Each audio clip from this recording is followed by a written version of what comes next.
wives who turned out in Barnsley to show their support for the strike. Michael Cole reports. If there was an award for the most kissed man in Barnsley today, there's no doubt about the winner. The women gave Arthur Scargill the pop star treatment, queuing up for him to sign their T-shirts. Mrs. Scargill was there to see things didn't get out of hand, however. She's led the campaign to stop local traders withdrawing credit from strikers' families. Some wives with young families are managing on £25 a week, but they say the lost housekeeping and cancelled holidays only make them more determined. The organisers said 10,000 marched, the police said 3,500. Mining's a male monopoly, and by tradition, women have known and accepted their place. But that, said Mr. Scargill, is over. Our women are not just helping with the men in the kitchens, they're on our picket lines fighting. Mr. Scargill's reception was little short of euphoric. Here we go, sang the women, the next stop being Monday's march on Mansfield.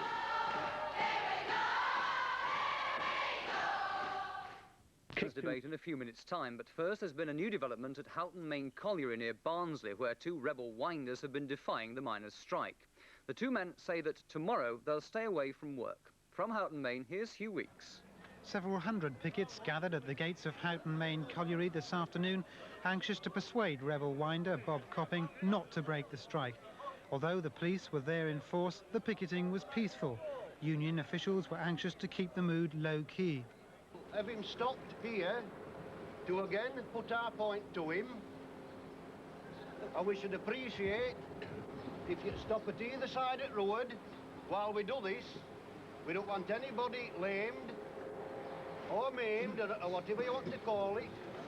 Give us a chance.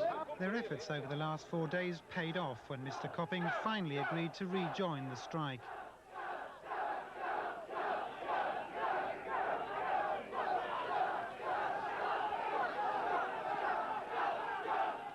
I think he's taken everything into consideration, and I think he's realised that there is a chance of some of our own union members being hurt, because we've seen no end of aggravation both by the police and by a certain few on the picket line. And he's realised that we don't want any NUM men injured in this dispute. I would like to emphasise to our leaders that our protest has been to get the industry back onto its feet. And we see that a full resumption of work, pending negotiations on cotton wood, is the solution and formula to end this confrontation. But Mr. Copping won't rule out the possibility of returning to work if a settlement in the dispute isn't reached soon. Well, elsewhere, it's been a relatively quiet day on the picketing front. At the Orgreave coking plant near Sheffield, there were only around 150 pickets this morning. They were held back behind police lines as lorries arrived to be loaded with coke for BSC's plant at Scunthorpe. And that Scunthorpe plant is likely to be the focus of attention at a meeting in London tonight. Members of the National Union of Seamen... 3,000 police outside a coking plant in Yorkshire, and there followed what's been described as a bloody battle. The miners hurled bricks, the police wielded their truncheons. There were 93 arrests, 52 pickets were injured and 29 policemen. Among the casualties was Arthur Scargill, who went down in a tide of pickets. He said he was hit by a riot shield. The police say he slipped and fell. Mr. Scargill is spending the night in a Rotherham hospital being treated for a head injury. John Thorne reports on the day's battle at Orgreave. The strikers' blockade of Orgreave was a precisely planned operation, but the police responded, sending in riot squad reinforcements to match the 5,000 or more pickets. And that was the trigger for some of the worst violence of this lengthy dispute. It reached a peak as miners surged forward against the riot shields. Policemen hit out with truncheons under a barrage of stones and missiles. Mass picketing had turned to rioting. The police didn't give any ground, and on the front line they handed out as much physical punishment as they received. Eventually, the senior officer ordered in the mounted police. A gap opened in the ranks, and the horses galloped in. The horses are the most feared weapon in the police armoury on the picket line, and they're very effective. But it's the riot squads that follow up to make the arrests, And today, on the fields of battle around Orgreave, the police were involved in some of the most vicious hand-to-hand fighting of the entire miners' dispute. The attacks on policemen were horrific, but the riot squads gave no quarter, using their batons liberally. It was a miracle no one was killed, said one police commander. At all times, the police were in control. There were over 100 arrests as the fighting ebbed and flowed. The tenuous rapport between the picket and the policemen, built up during the weeks of the strike, had completely disappeared. By late afternoon, the local hospital received over 70 patients, pickets and policemen. Most were treated and released, but 4 were detained. The waves of horses continued into the miners throughout the morning, followed by the squads of riot police to make the arrests. But despite the violence, the convoy managed to leave with more coke for the Scunthorpe steel plant. The miners' president, Mr. Scargill, monitored it all. At one point, he used a two-way radio to keep in touch with developments in the Orgreave blockade. Youths set fire to derelict cars as they fired stones at the police. And there were conflicting accounts of how Mr. Scargill was injured in one police baton charge. I was standing at the top side of Orgreave coking plant, at the far end of a bridge, when the riot police began to charge. One of the police officers hit me at the back of the head and shoulders with the riot shield, and I lost consciousness. When I came round, I'd been carried onto some waste ground at the opposite side, and after that transferred to Rotherham General Hospital. I think the scenes of violence down there from the police are almost unbelievable, but at the end of the day, our pickets have stood up magnificently. He fell from that bank, slipped more than fell, and his back sort of hit the ground, and the back of his head hit what I think is an old railway sleeper. Mr. Scargill says that he was hit by a riot shield from behind. He wasn't near a riot shield. The riot shields were on the road, and Arthur Scargill, together with 2 other men, who I can identify, were on the bank to the left of that road. They were 5 or 6 feet above the road. Burning barricades remained when the pickets finally withdrew. They demolished a stone wall to provide ammunition and act as an obstruction to the mounted police. The strikers saw it all as a frustrated act of defiance. But the day was a victory for the police horses in the eyes of the rank-and-file policemen. They applauded and rattled their riot shields in tribute as the horses returned through their lines.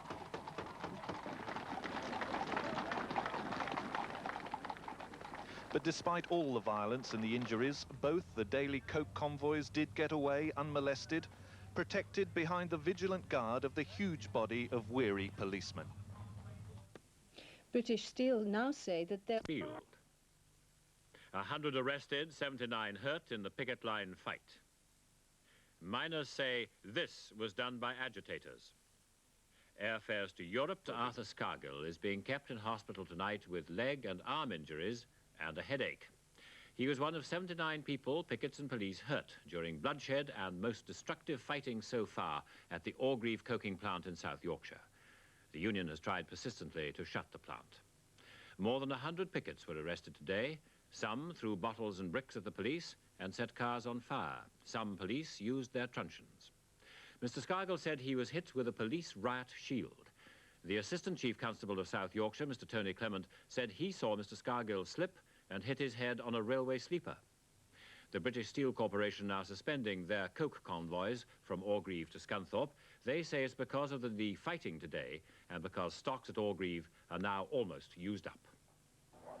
By 7 a.m., 4,000 miners were at Orgreave waiting for the coke lorries to arrive. Police had been expecting them. They equaled the number of pickets. When the lorries came an hour later, the miners' ranks had swelled to more than 5,000. As the last lorry went in, the trouble started. Pickets charged straight into the police riot shields.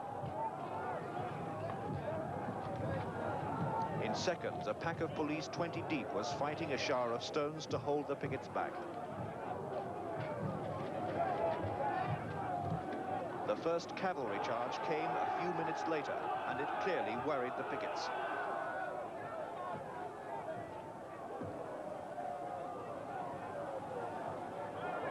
More police reinforcements, this time taking advantage of the confusion caused by the horses. As the horses came back, pickets threw half bricks at them.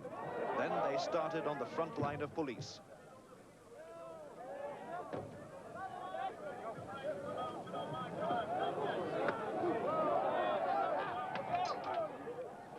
Some of the pickets had wrenched riot shields away from the front line. When they started to gather for another push, the second wave of mounted police went in, scattering the pickets right across the field. Tension built up. The Assistant Chief Constable warned the pickets to stop throwing missiles and disperse. They didn't.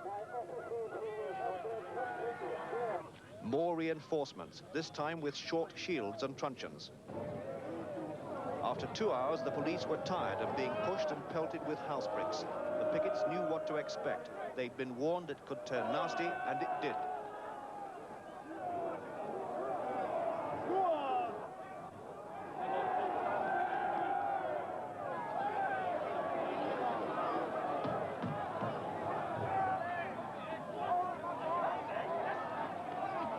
There were many injuries on both sides. Yes.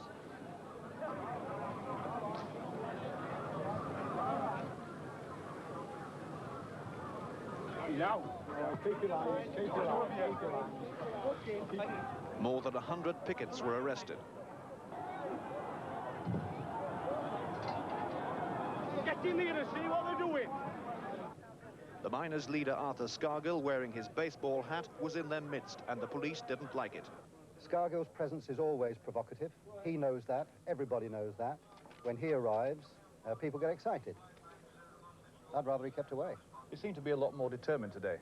They did, and there was far more stone and other missile throwing than I've seen since we started here, what, 2 or 3 weeks ago.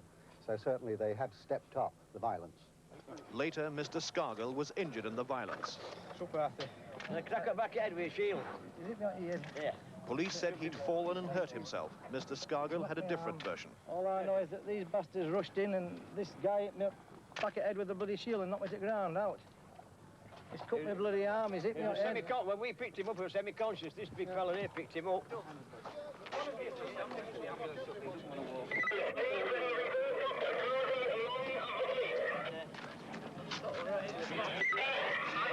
Mr. Scargill was taken to hospital with arm, head and leg injuries.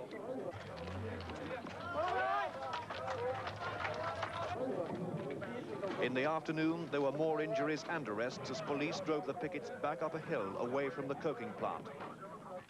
Cars from a nearby scrapyard were overturned and set alight to stop the police advance.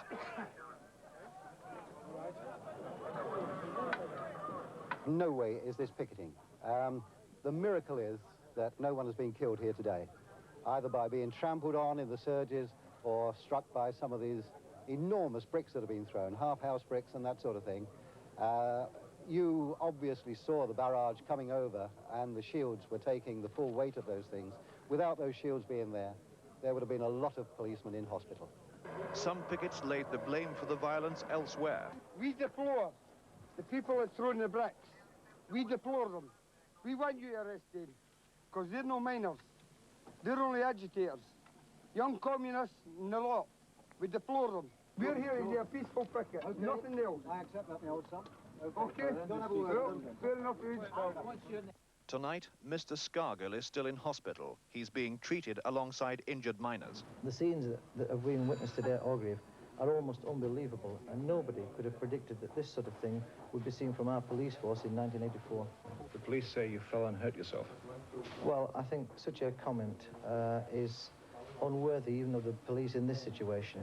The fact is that many people saw what happened. I was hit by a riot shield, there's no doubt about that, and I don't think that I would be in here if I'd just fallen over a sleeper, and I'll leave such silly comments to police. The debris remains, but Orgreave is now quiet. Tomorrow, thousands of policemen will once more be drafted in from many parts of Britain. Phil Roman, News at 10, South Yorkshire. The Chief Constable of South Yorkshire, Mr. Peter Wright, said tonight that officers who use their truncheons on pickets unnecessarily could be disciplined. Interviewed by Peter Sissons of Channel 4 News, he talked first about the conflicting accounts of what happened to Mr. Scargill. Fortunately, my Assistant Chief Constable, who has operational command on the ground, Mr. Tony Clement, was only a short distance away from Mr. Scargill, and he saw everything perfectly. There was not a policeman anywhere near him. Mr. Scargill was standing on a sloping bank which was higher than the level of the ground on which the policeman was working, and he seemed to lose his footing, fell down and struck the back of his head on a sleeper. Now, that's the account given to me by Mr. Scargill, I beg your pardon, by Mr. Clement. And it is also, I understand, there's another police officer also witnessed it as well. Hopefully, we will be able to find other people who witnessed it who might provide that necessary balance when you get Mr. Scargill saying one thing and you get a police officer saying another. We've seen pictures of policemen clearly losing their tempers and using their truncheons.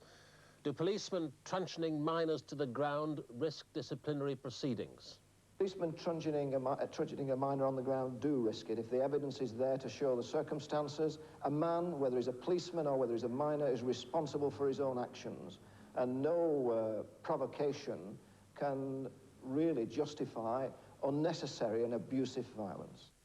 Labour, Liberal and Conservative leaders saw the first pictures of the violence at Orgreave here at ITN on News at 1, and these were their immediate reactions. Today's scenes, of course, were horrifying, and people there watching that film, it's obvious that there is bafflement and there is bewilderment and there is deep regret on both sides. If you talk to the police, if you talk to the pickets, you know that this is so untypical, so un-British.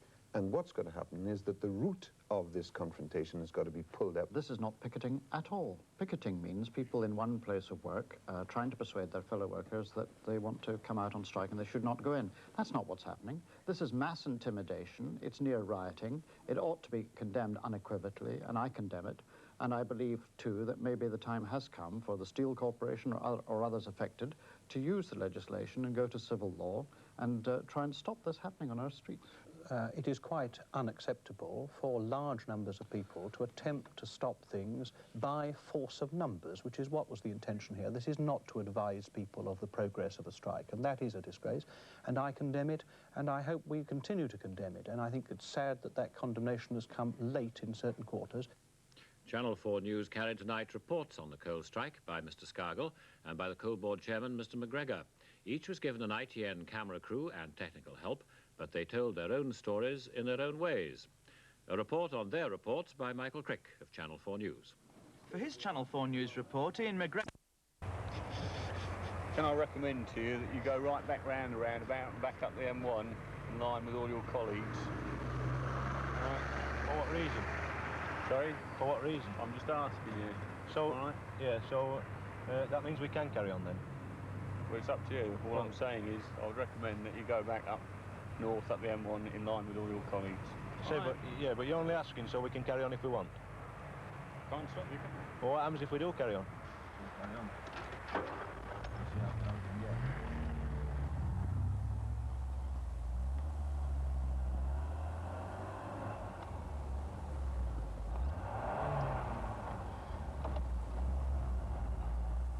We'll carry on.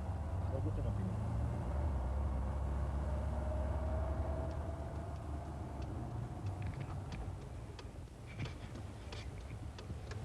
See what I mean?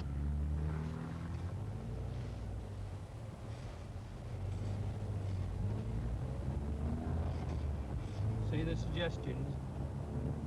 See, he wouldn't commit himself because he knew we were being filmed. That's what he took Matt for. And that's what he said to his inspector, they've got cameras in car here.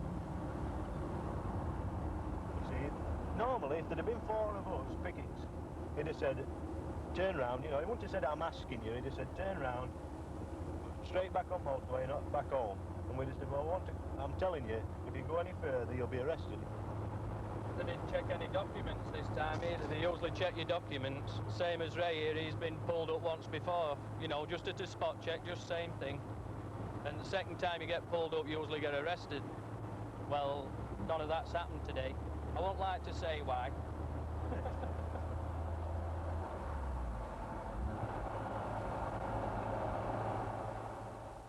Do you want your soup separate or do you want it with your pine peas? Because if you want your soup separate, get it now. Separate. Get it now,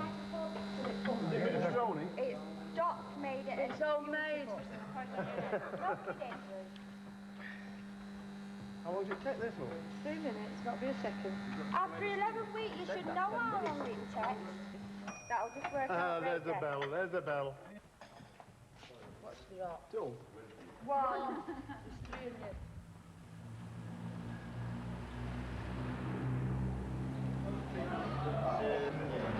Lots of me feel are right good when they're going down their streets shopping and they've got 50 or so pound, and that is for food.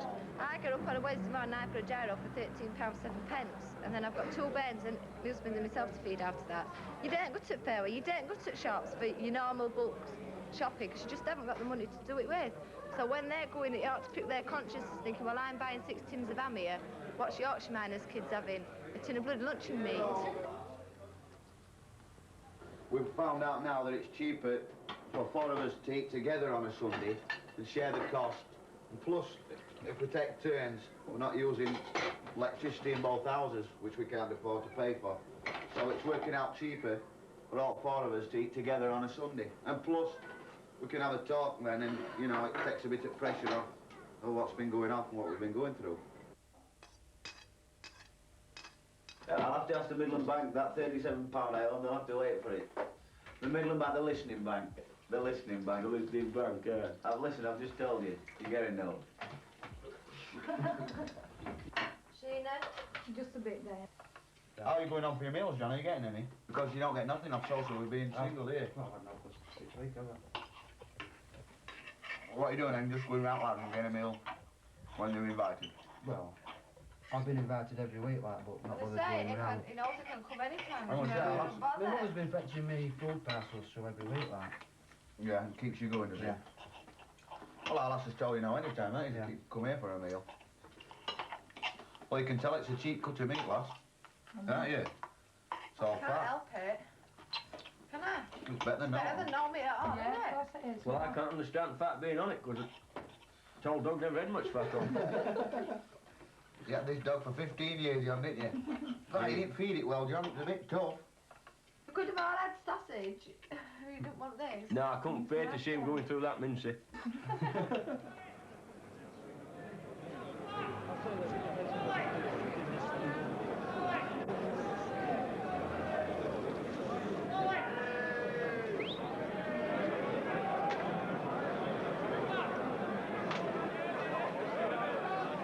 And I'll tell you something now. There are all these lads that's here today. If a national ballot comes out of this meeting today, it won't change anything. No, it change nothing. It won't change nothing because we will still defend our jobs. Any lad in this industry who's looking at a safe pit hasn't got a right to vote on another lad's job in a pit that McGregor wants to close. He's got that right. He's got that right to destine the future for his family, not another man in a safe pit.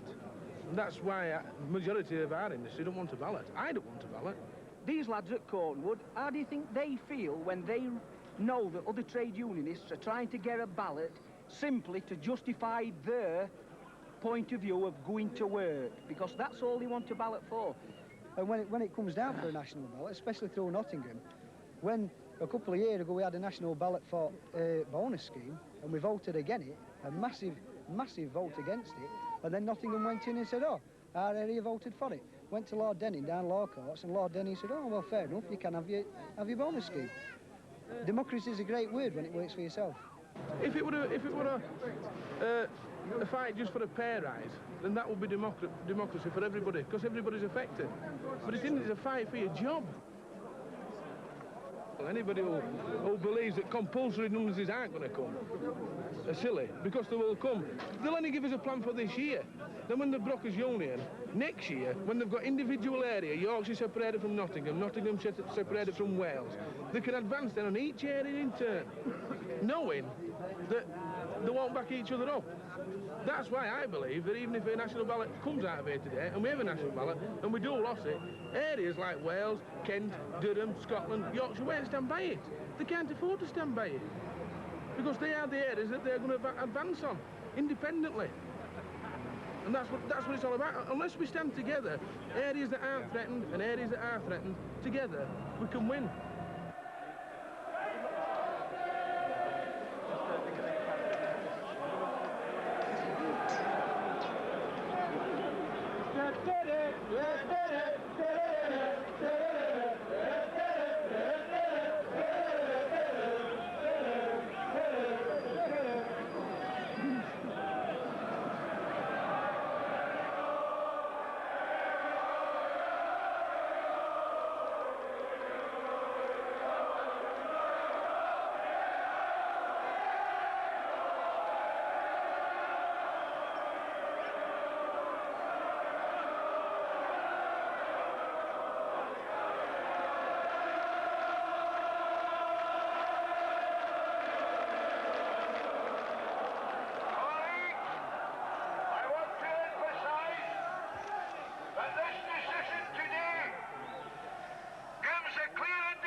At the exec meeting in Sheffield, there were a lot of publicity given to a policeman who walked away from the scene with a cut eye and a bit of blood.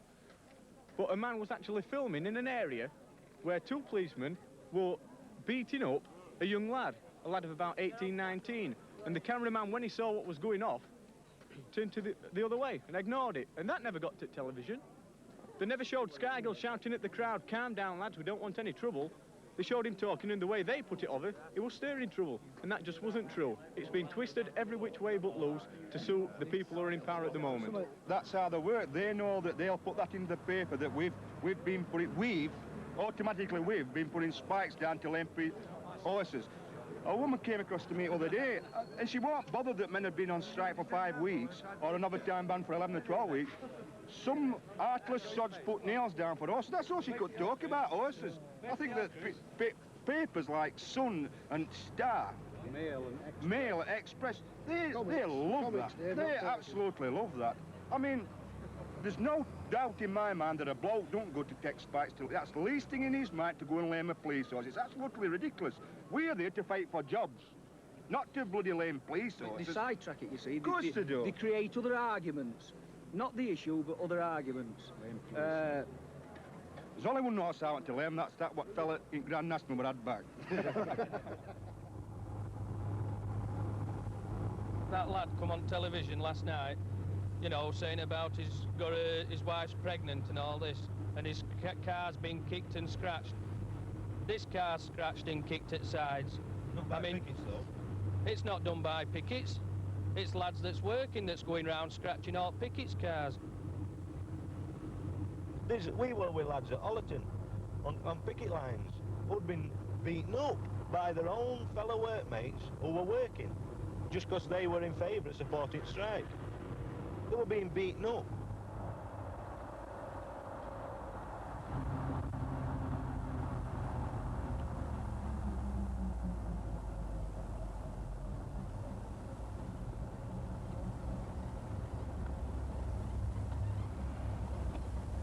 Look at them. How many of that do you reckon is? How many of them? 20? 30?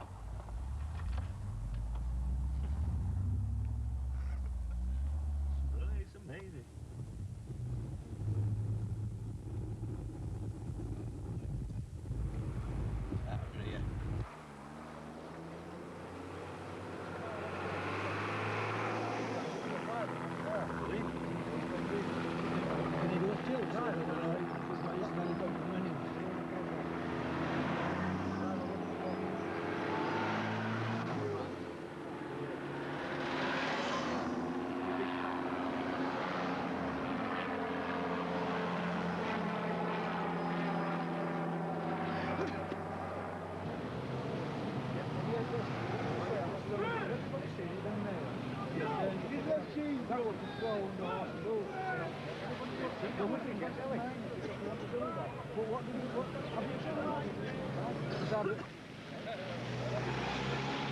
Direct power station where we've had 200 pickets there and they've had 2 coppers.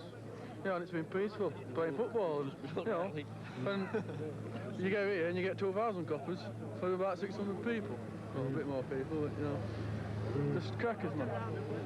So you don't need all that many coppers anyway, because all we want to do is talk to them. Yeah. There must be 400 pickets here at most. There must be well over 1,000 police here, with vans and lots rolled up. They must have fetched 20 empty vans in for plenty of arrests.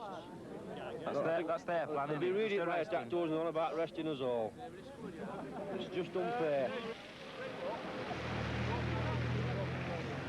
So I mean, we just sort of penned here, and that's it. If I wanted to walk out there, they'd arrest me.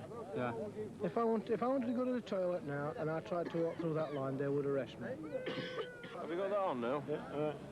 Excuse me, young man. I'd like to go home. Can I come through the lines, please? Sorry, mate.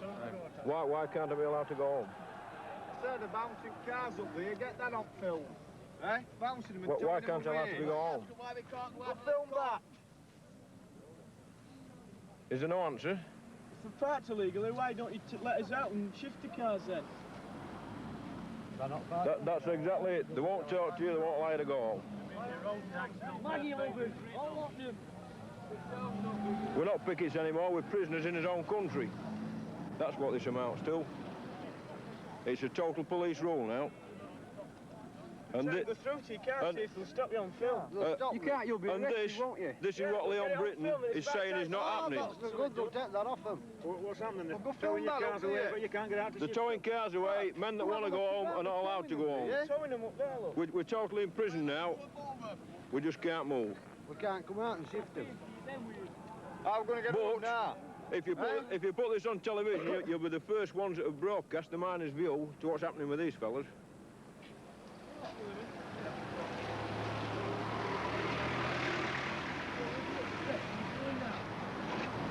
All you have to do is tell the drivers to shift them.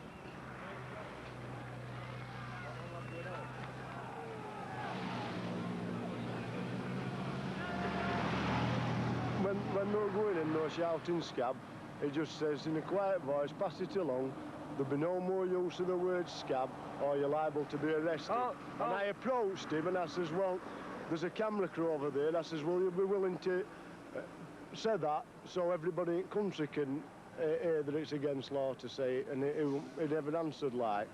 But Bobby, he was a sergeant from Suffolk Constabulary, 791 his number.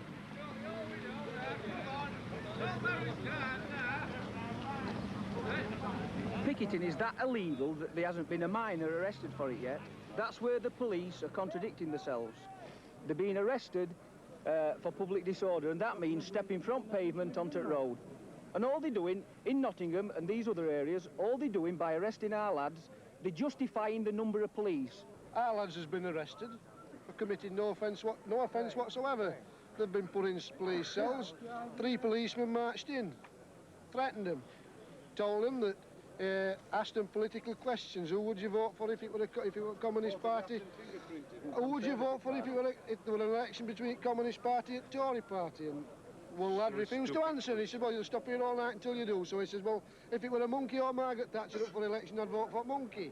And they then let him go. I mean, Leon Britton comes on telly and says that they're in Nottingham now to give their men the right to work. They're not. They're there to make sure they go to work, to destroy this union. We're fighting for the right to work. Why? It's quite obvious, all this huge police presence on picket lines, the Tories look at the NUM as the vanguard of British working class. And they know from 72 and 74 that we could get them down. And that's why I'd like to see bills where it's costing for all these here. Just show us bills. Show us bills. Because they are determined to smash the NUM. It's not to do now, it's not to do with that, it's determined, they're determined to smash NUM. And once NUM goes, there's not a union what'll think, well, if NUM have failed, we're going to fail. So it's going to have a domino effect. The first night that we were picketing at Houghton, and there were a lot of pushing and shoving, a policeman went over, and we thought he broke his leg, right? Now, it was all over the news next night, a couple of policemen injured. It didn't tell you that it were NUM first aiders that smashed the fence down, made splint for his legs and carried him in. Colin was one of the lads. I was the lad that did it, yes, and that is true. And nobody showed me bending over, treating a police officer as a qualified first aider, where I was stood over him, treating him for what I thought was a suspected broken leg. That never got on the television. When we have been on the picket lines, there has been violence. We don't need violence, and we don't want violence. We've had violence in many occasions forced upon us. We're not saying we're angels, are we? No, no. We've had violence forced upon us, all right. When we've had violence put on us, we've reacted with violence. Maybe it's wrong on both sides. We don't want violence, do we? No. We just want to put our case over. We don't want to even be in the Nottinghamshire coalfield. We wish we didn't have to go in the Nottinghamshire coalfield. We wish they were on strike and there'd be no need to go picketing. The members of our union, and as trade unionists, they shouldn't be going to work. And first of all, they shouldn't cross picket lines.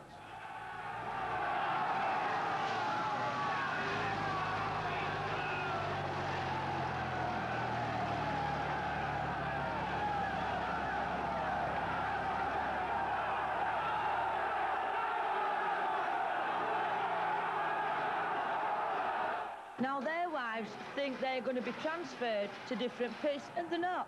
That is what they're thinking. They are not. They're going to be made redundant, every one of them.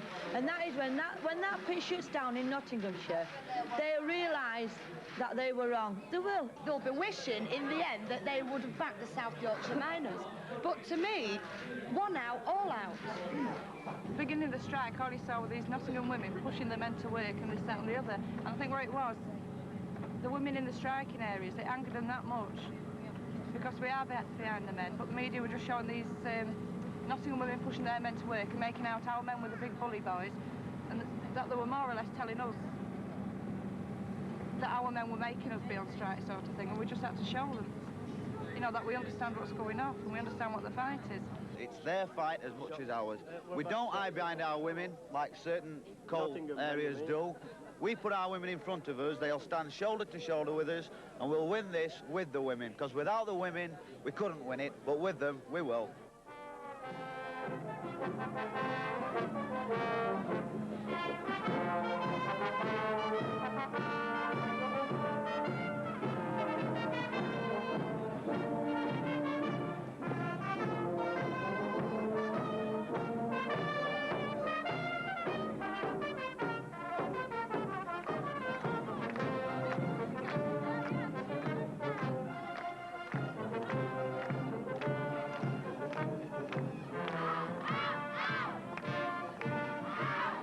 Though that we're really disappointed in the Nottingham women. Besides the miners, they should know what is going to happen to them. They're not immune from these pit closures. Well, some of them do realise, but a lot of them think that they work in Nottinghamshire, they're taking on this great bonus every week. It will come to them when they've got rid of the Yorkshire pits and the others, which they know they're going to get the fight from. They'll start on them because they're going to pick them off easy. But their women don't understand that they will end up without, like they're trying to make us do without.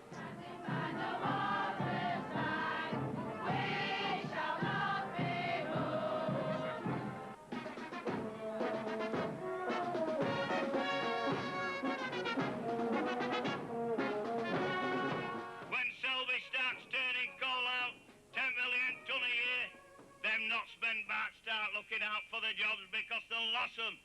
And if they don't pull the sense together, it'll be no good coming over to Yorkshire, because our men will be saying, we remember you in '84. So I appeal to you all, lads. Stand resolved, stand together, and we'll win. You've only got the minority of miners now, what are too frightened to stand up and fight for their rights and their beliefs. I mean, I've got no children, but I mean, I am still fighting for a future, for a better future, for people other than myself, for your bairns, for your children's bairns, for people who are growing up and leaving school and wanting to create a better life for themselves.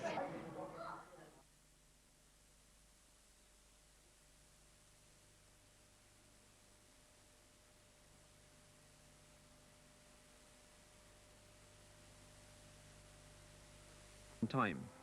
So far, the South Wales miners haven't made a concerted attempt to try and stop the shipments, but today saw the largest number of pickets yet outside the wharf, and they made their presence felt as a convoy of 10 lorries left the quay for the steelworks at Llanwern. Only yesterday, a senior policeman appealed to lorry drivers to slow down when passing fighting of this nature, but the speed today was frightening, and both policemen and pickets predict a road death sooner or later. The only blood spilled today, though, was from the nose of a picket, who claimed the police were using excessive force to keep the road clear. He's all shoving, and I got smacked in the mouth by a copper. Who he was, I don't know, because I didn't see his number.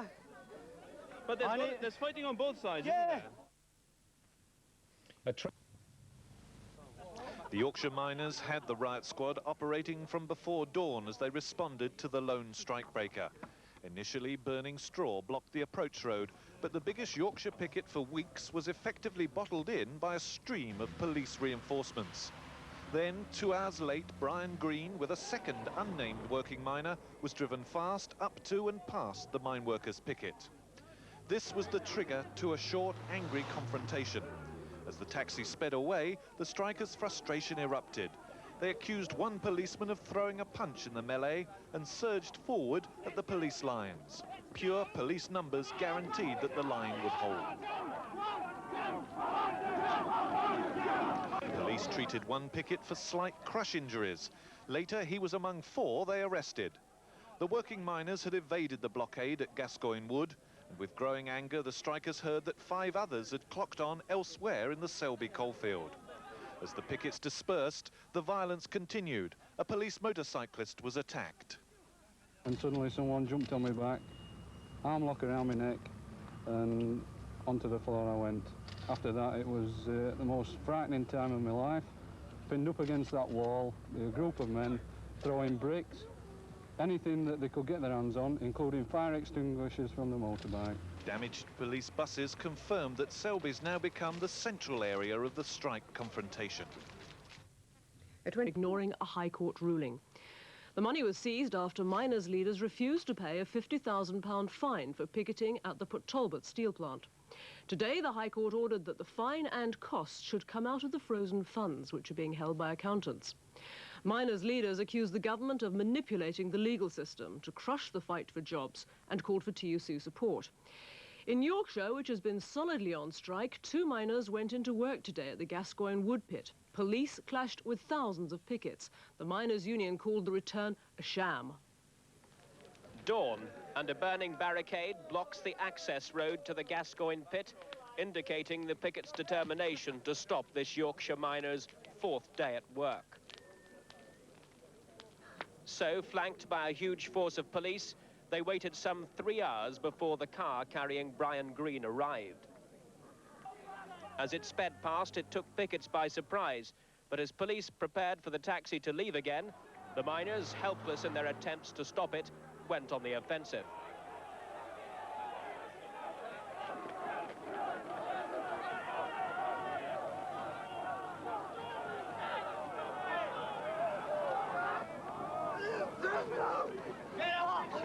They left knowing that 2 miners had gone to work. The frustration led to an attack on a police bus, and a police motorcyclist said he was pulled off his bike by pickets. This afternoon, after Mr. Green finished his shift, the NCB hailed the operation as a success and made this prediction. We could look for the strike to end earlier than we thought and around the end of September, yes. That's a firm prediction. That's a prediction. The objection has to start somewhere, and it started here.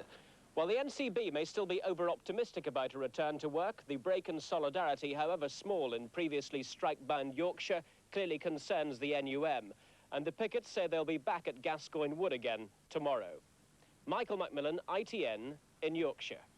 A Stoke miner has been removed. 7 miners have turned up for work in the Selby coalfield in North Yorkshire. 2 of them reported for duty at the Gascoigne Wood drift mine, where over 4,000 pickets had gathered this morning. The pickets were in action at Gascoigne Wood well before dawn, for the biggest turnout in Yorkshire since the mass protests at the Orgreave coking works near Sheffield. A barricade of burning straw had been placed across the entrance road to the mine, but this was quickly brought under control and removed. Police reinforcements arrived en masse to cope with the angry protests from miners. And then, at high speed, a taxi crossed the picket line carrying Brian Green and a 2nd miner to work. More violent scenes followed, with scuffles between police and pickets. 1 miner was injured, crushed in the fighting. 4 others were arrested. Again, though, the sheer numbers of police were enough to overwhelm the striking men. 7 hours later, only a handful of pickets was left, but the 2 miners who'd been working were taking no chances, and their taxi roared away from the mine to shouts of abuse. Well, miners had been gathering at the gates of Gascoigne Wood Colliery since before daybreak this morning. As they arrived, they were faced with a police presence which had remained in the area overnight and which equalled the number of pickets. It was clear that the NUM were determined to prevent Brian Green from beginning his 4th day back at work. An attempt was made to block the roadway with burning straw, and at one point the pickets surged across the colliery gateway.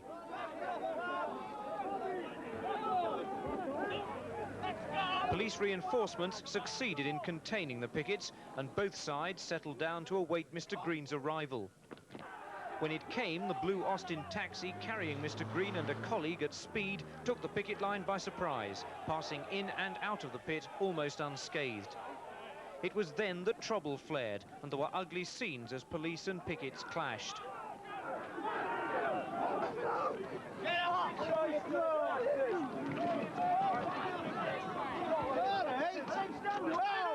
No fucking need for that. Don't need for that. In one incident, a coach carrying reinforcements from Manchester was stoned, and a police motorcyclist thrown from his machine, though accounts of what happened varied. Suddenly someone jumped on my back, arm lock around my neck, and onto the floor I went. After that, it was the most frightening time of my life. He was going too fast, and he was trying to stop him weaving in and out of all pickets and that, and he just went over. Their protest over, the pickets dispersed under the watchful eye of police who lined the streets of nearby Sherburn.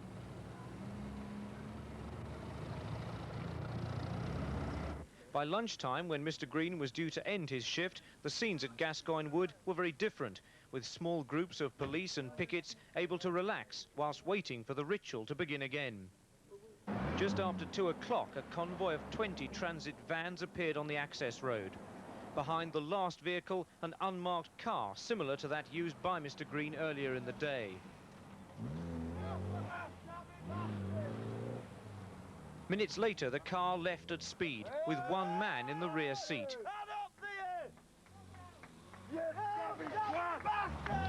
The Coal Board say Mr. Green's continued defiance reinforces their claims that Yorkshire miners are determined to return to work. The NUM have dismissed NCB figures. Pickets tried to stop 2 rebel Yorkshire miners reporting for work at the Gascoigne Wood Pit at Selby in Yorkshire, and police charged the crowd with their truncheons drawn. The miners did get in, but only after the pickets had left. Mr. Scargill has described Coal Board claims of a general drift back as simply untrue. He's challenged the board to a television confrontation. The board have accepted, and a live TV debate will be held next Wednesday on ITN's Channel 4 News. And 9 striking Yorkshire miners have been allowed to appeal against magistrates' bail conditions, ordering them not to picket. The police knew the pickets would return with a vengeance today. They were prepared numerically, if not strategically. Some 3,000 striking miners waited for 4 hours. Then, after the previously set deadline for miner Brian Green's arrival had passed, a build-up of police was followed by a major confrontation. The miners were attempting to block the access road to the pit, and they succeeded.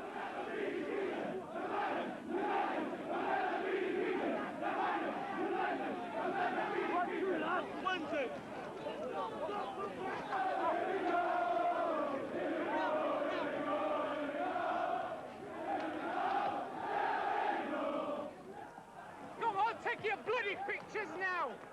Police came under a hail of missiles from a group of miners who disobeyed strict NUM instructions. Go on, film them. Come on, get back, come on, get back. Then, in an angry reaction, police drew their truncheons and charged.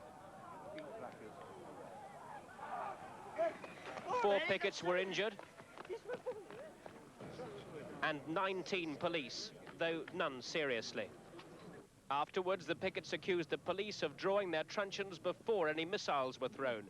2 hours after Mr. Green was due to clock on, they dispersed, knowing their picket had served its purpose. When the working miners' van finally arrived, the shift was nearly over.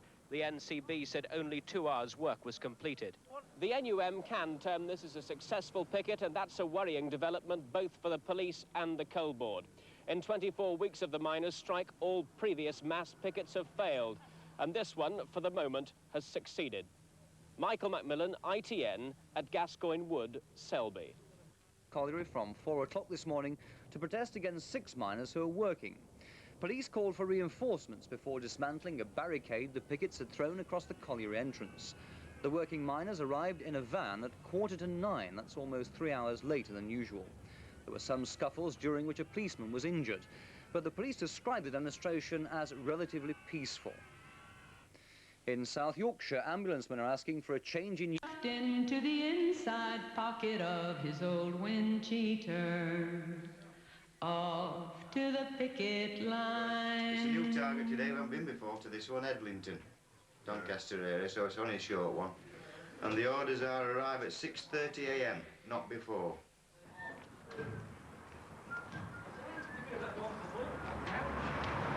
Oh, very funny. We always follow orders. It's coordinating committee at Barnsley decide where we go to. Last minute where you're going? We have sealed orders. They are opened by the duty man just prior to leaving. And we tell the drivers, it becomes general knowledge within about 10 minutes of going. I mean, is there genuine... do you feel you're being kept under observation all the time? Oh, yeah, definitely. Will the police know we're coming now? Will they know where we're headed? 1,000 to 1, yes. They've got patrols out at different spots. So we'll pass as them, observers.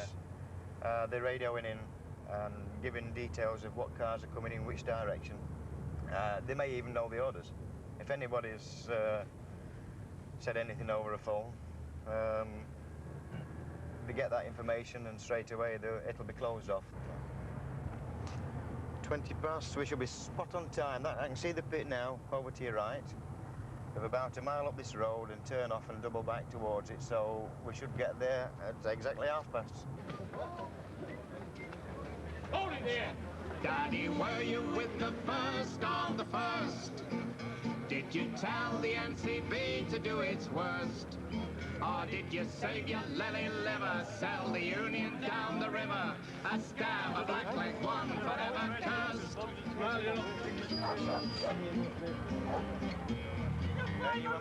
Daddy, did you man the picket line? Did you fight to save the future of the mines? Or did you take the wrong direction? Did you squeal for police protection? Did you let him see you're in danger of a spine?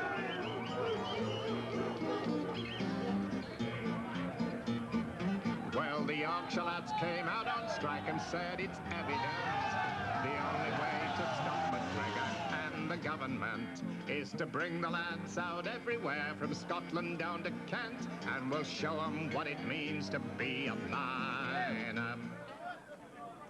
Well, the congregators near to the gate as they can to shout a little bit of verbal abuse at anybody who goes through.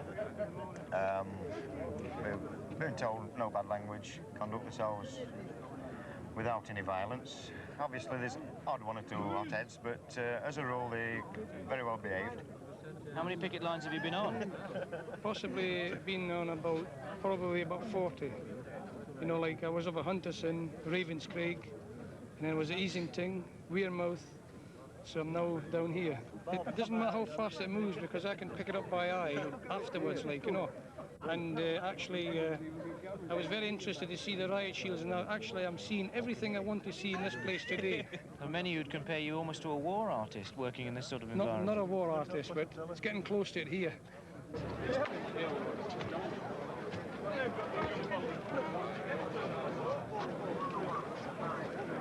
There was nothing happening.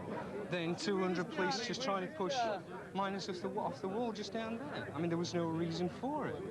I mean, the miners weren't particularly doing anything, but the police become fairly heavy-handed and started pushing everybody off the wall. I mean, there could have been a few broken legs there, but I mean, the police wouldn't have mattered. They don't mind it at all. Daddy, did you march at the head? Did you stand there on the picket line unfed? Or did you sell your mates to have a fortnight on the Costa Brava? Did you choose a 2-week holiday instead?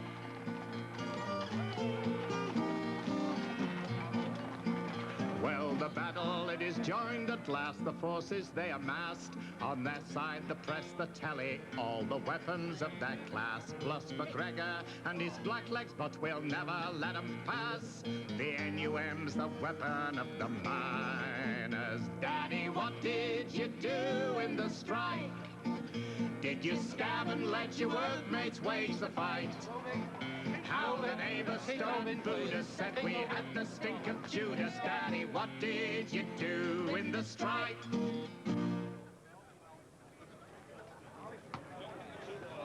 The picket numbers are out to get. There's only 2 smiled up there.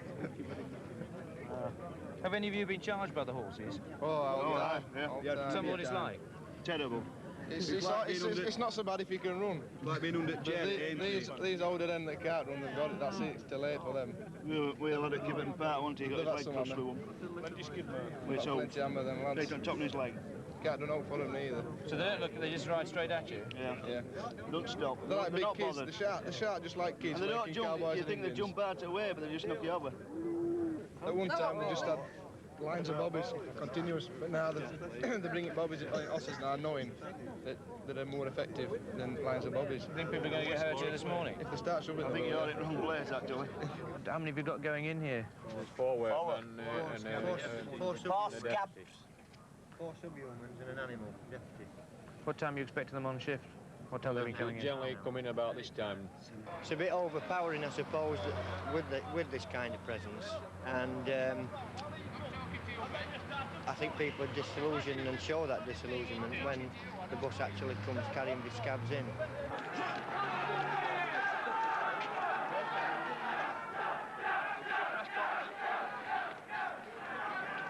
Graham, the bus is in, no push, nothing at all. Is that part of the course? Or...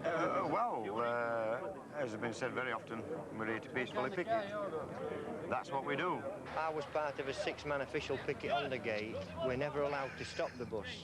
Never allowed to stop the bus, and it certainly pulls at one's heartstrings when you see these men going in on bus, when they were ex-workmates.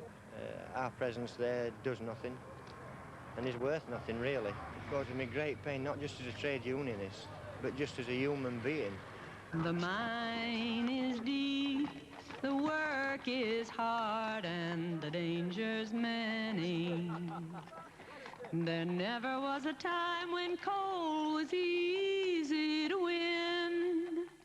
But now the fight's not only to win coal, but for the simple right to have a job they're fighting on the picket line.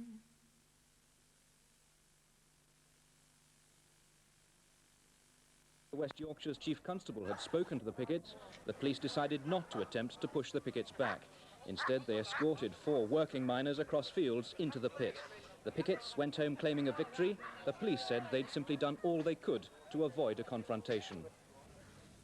Their efforts on Denby Grange colliery near Wakefield. About 4,000 pickets gathered at the entrance to the pit, blocking the roadway with pieces of wood and branches from nearby trees. For 2 hours, the situation was one of deadlock, with the police unable to break through the massed ranks to escort the 4 working miners into the pit. At one point, the Chief Constable of West Yorkshire, Colin Sampson, intervened in an attempt to talk to the pickets. Eventually, the police decided to bypass the picket line, and the 4 miners wanting to report for work were taken into the pit via nearby fields. Meanwhile, at the NUM headquarters in Sheffield, a group of about 40 miners from the northeast were escorted into the building by Mrs. Anne Scargill. Come on, lads, I'm waiting on you. The deadline for payment of a £200,000 High Court fine imposed on the union expires today. And at first, it was thought that the miners might be preparing to stage a sit-in, in case there was a court order for the seizure of union assets. Are you involved in a sit-in? The men made no comment, but the union said they were there as a gesture of solidarity against moves by sequestrators to seize funds. Earlier, police had turned back a convoy of coaches carrying about 400 miners to Sheffield from Durham. Although Christmas is still... Help coming in, we're still going to get hassle, phone calls, we're still going to get it, so we might as well carry on. The last speaker, Philip Fielding, has elderly parents who live 100 yards from the pit gates. The strike has divided father and son. How do you feel about the fact that your son is one of the men who's working? Terrible. I never thought I'd live to see that day.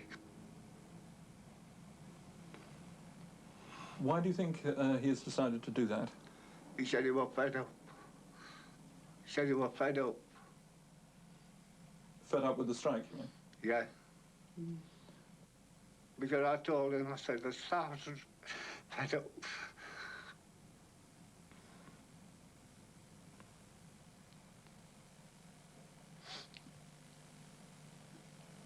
What do you think he should have done? Yeah, what do you think? Should have done what all the thousands have done. Stop it to them.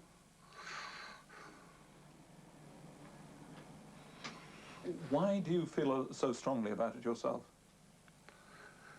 Because nobody should cross a picket line. That's what the unions and forefathers fought for.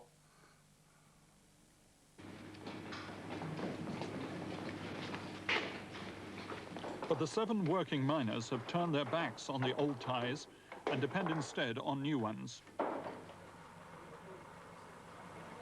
They now depend on the police to get them safely through the gates and to their homes, and on their comradeship to sustain them now that they have become outcasts to much of their own community. They also depend on the coal board's promise that whatever happens, they will not lose their jobs.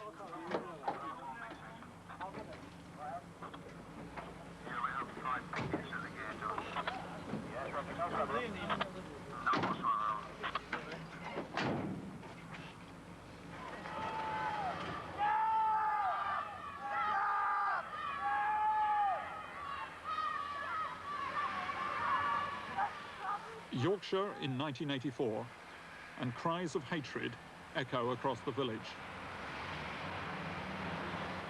Traitors to some, heroes to others. The miners' strike has changed these men's lives beyond all recognition.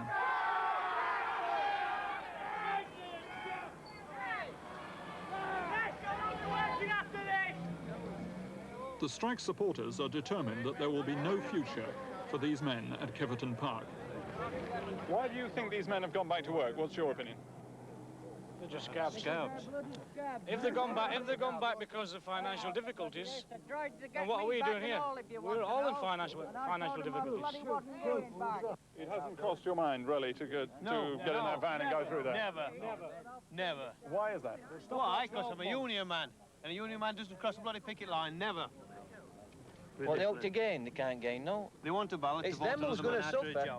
They're going to suffer in the long run. They say they've gone back to work because they want to work. What happens when we all go back?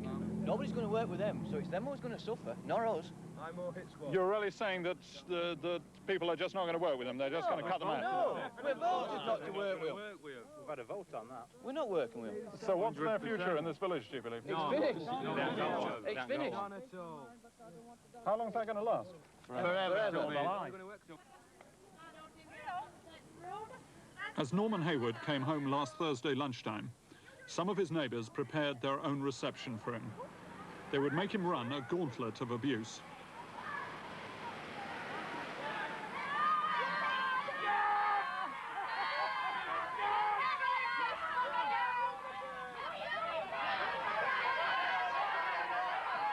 Mr. Hayward has always been a highly individual character in Kiverton Park, and he's often challenged union policy. But even the union supporters could hardly be proud of the scene outside his house.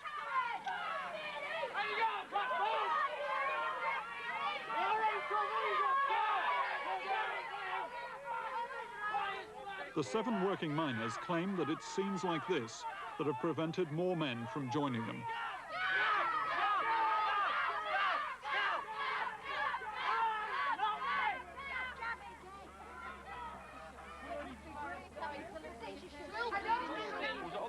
Certainly few people would be prepared to put up with the siege conditions that the 7 miners are enduring.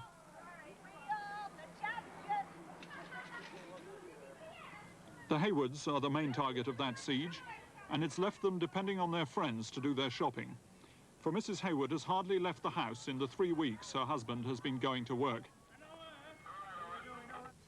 Well, bricks thrown at the windows at 3:30 in the morning, last Thursday morning. As my husband was getting up for work, I was getting up with him. The postman's been intimidated so that he can't come, and the post has had to be redirected. In what other ways do you feel your isolation in this village? What things did you used to do that you can't do now? I could just go out like anybody else before and just feel free and speak to people in the street and stand at the gate and talk and, you know, but you see, to go and visit other people now that are still friendly with me would implicate them, and that is what I'm not going to do. If they want to phone me or whatever, they do just that. 2 miles down the road, a reminder of the old peaceful life before the strike. Along with his other talents, Harold Laws is a meticulous gardener. But the time he's spent on the strike has allowed a few rebel weeds to spring up in the flower beds. But even in the tranquility of his garden, Harold Laws remains unforgiving on the subject of Norman Haywood and his treachery. Well, let me tell you about this particular man. I've worked with this particular man called Fierce. Is a Walter Mitty. Unfortunately, he lives in a land of fantasy. But regardless of your personal opinion of Mr. Haywood, does any of that justify this campaign, this deliberate campaign of persecution and, it must be said, intimidation that is going on against him and his wife?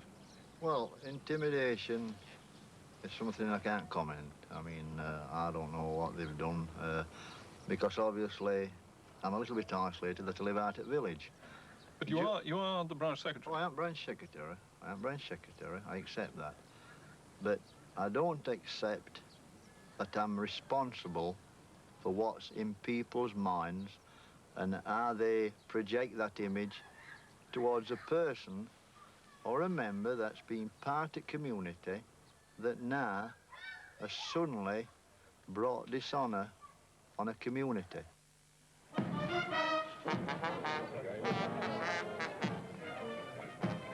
Saturday morning, and the miners of South Yorkshire display their solidarity in the traditional way.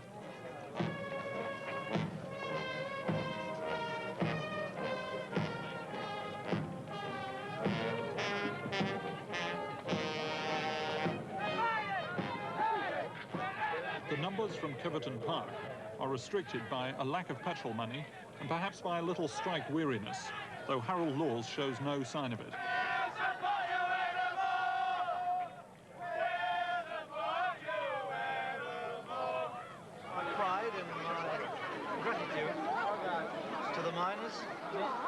To their families. Arthur Scargill finds an attentive reporter, but some others do not accept his own description of his aims. One of the finest causes in the world. The demand for a right to a job for themselves and for their children. The most noble aim of all. It was more than a strike. This was a revolution. Yes, it's been more serious, this. It's been planned for a good many years. And if we hadn't had a good police force at Nottingham, this has been our lifesaver as police force, this man would have gone through to London. You see yourself as standing against Mr. Scargill's political ambitions, then? Yes. Yes. On a country road outside Kiverton Park, I drove Norman Haywood to one of the many secret meetings that he's had with other miners who share his views. In this case, Ken Fulston and Bob Taylor from nearby Manton Colliery. How are you? I believe you know this gentleman from Kiverton Hello, Park. Ken. Hello, Norman. Hello, Bob. Nice to see you, Norman. These two are my heroes. These two men from Manton Colliery? Yes. Now, why is that exactly? Because they're trying to alter the union so it's a good union. As you know, 6 months out of work. These two lads are trying to get all the union altered so that we can get back to work. Well, these men are obviously very brave. I just wish that the leaders of our union had got the same amount of courage that Norman's men had got.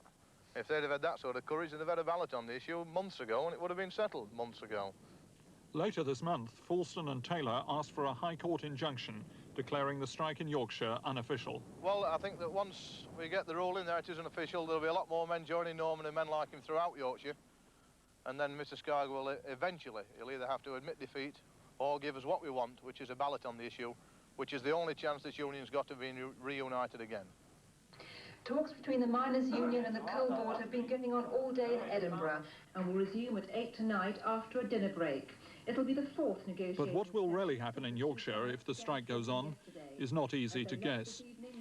At Kiverton Park, there remains a solid core of men committed to the strike and increasingly alienated from the Coal Board. Today's proceedings were altogether more sedate. The Coal Board chairman, returning from lunch, expressed continued optimism, but wouldn't be drawn further. Harold Laws says that his members are ready to go on. Are you really convinced that the great majority of the men are still behind you? I'm positive. I can judge character reasonably.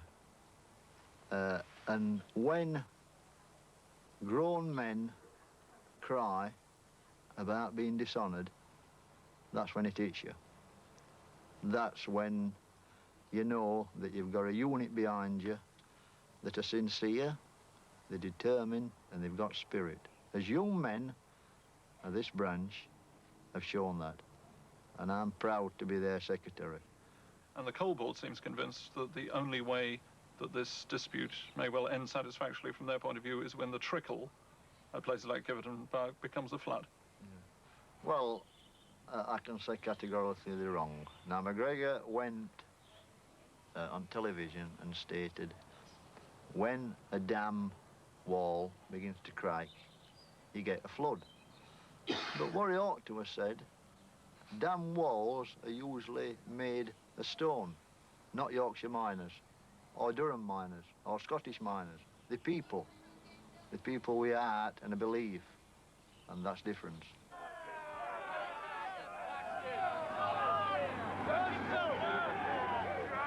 At 4 a.m. this morning, the drama that's costing taxpayers thousands of pounds a day was repeated. Once again, hundreds of policemen managed to get Norman Hayward into work at Kiverton Park. And today, Harold Laws drove through the village to a long-awaited appointment with the law. 6 months ago, Harold was arrested on a picket line in Derbyshire and charged under a law dating from 1875 with besetting a person at his place of work. Today was the day of judgment. For Norman Hayward, it was just another day that he would have to brave a picket line to get home from the pit.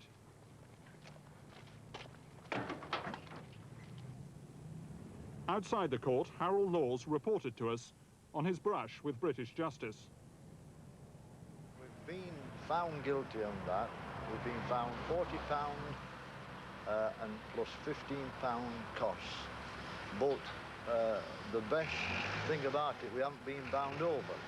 So really, all in all, we've done really well. You know, I think we have any road. I mean, I'm satisfied, and I'm highly delighted with, obviously, with the decision. At the pit gates, the police assembled, and the pickets got ready to shout their favourite four-letter word. Among them, Harold Laws, waiting for Norman Hayward.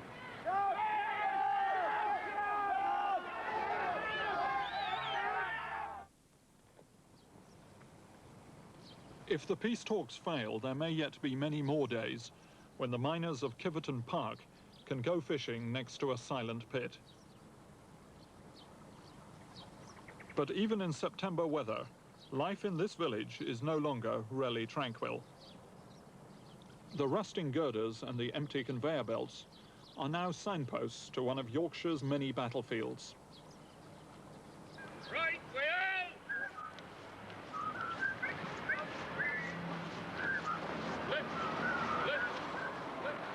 Many more policemen may yet see this village before the stubbornness of both sides is exhausted.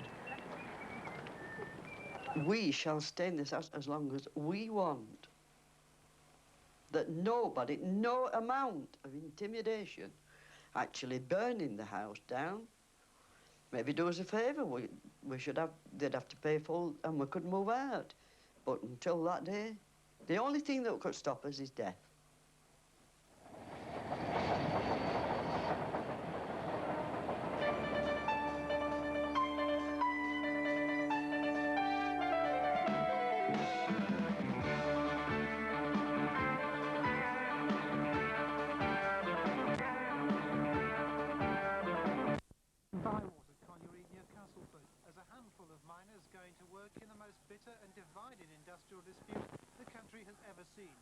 The pickets, furious at an attempt to break the strike in Yorkshire, the working miners convinced they've every right to cross the picket line because their union hasn't held a national ballot.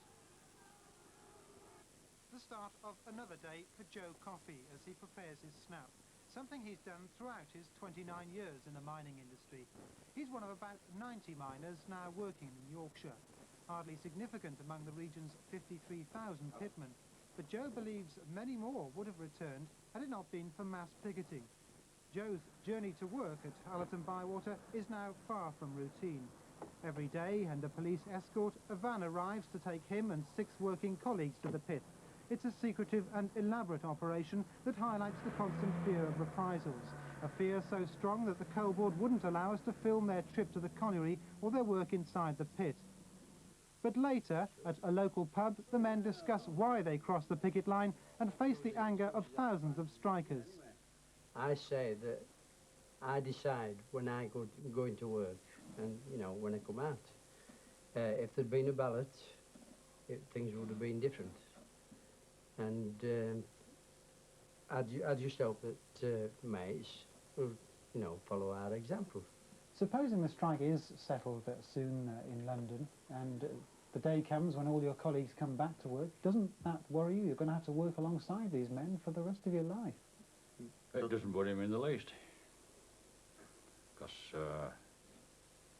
I'll do my job. I'll work with the men, with nothing against the miners.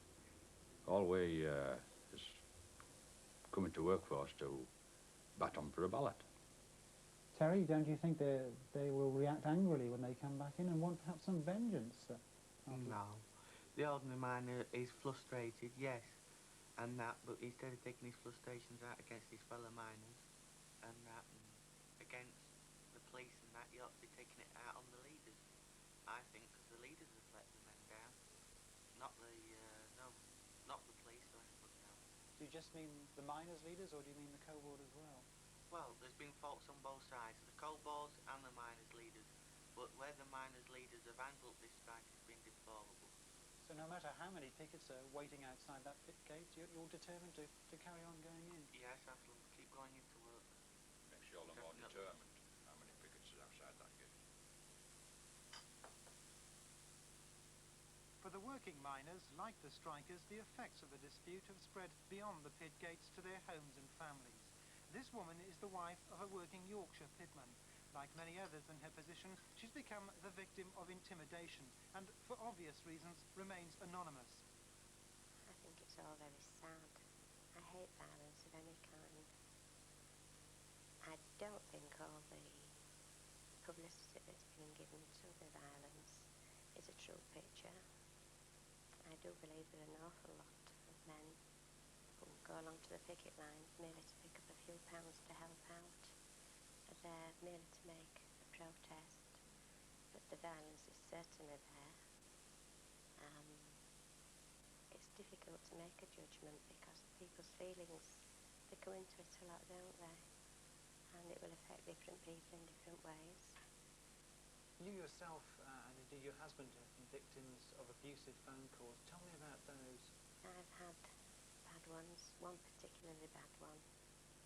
When I was called a black bastard or, and the person telephoning went on to say what he'd done with a member of my family, and the way it had taken place. You can gather what I'm talking about. I thought perhaps Colin Matt would have called. Reprisals and intimidation have spread far and wide. Neil Greatrix is branch president at Bentinck Colliery in Nottinghamshire. He was a strong advocate of the strike, but he accepts the Not's vote against the dispute as democratic. Both he and his wife Sheila have faced a barrage of abuse and intimidation. The dispute's nothing to do with the children, nothing to do with the wife, and yet you've got idiots that's running about shouting they're going to kill your children and do, you know, terrible things to them. Yeah, they're not them people that do things like that, they're the idiots.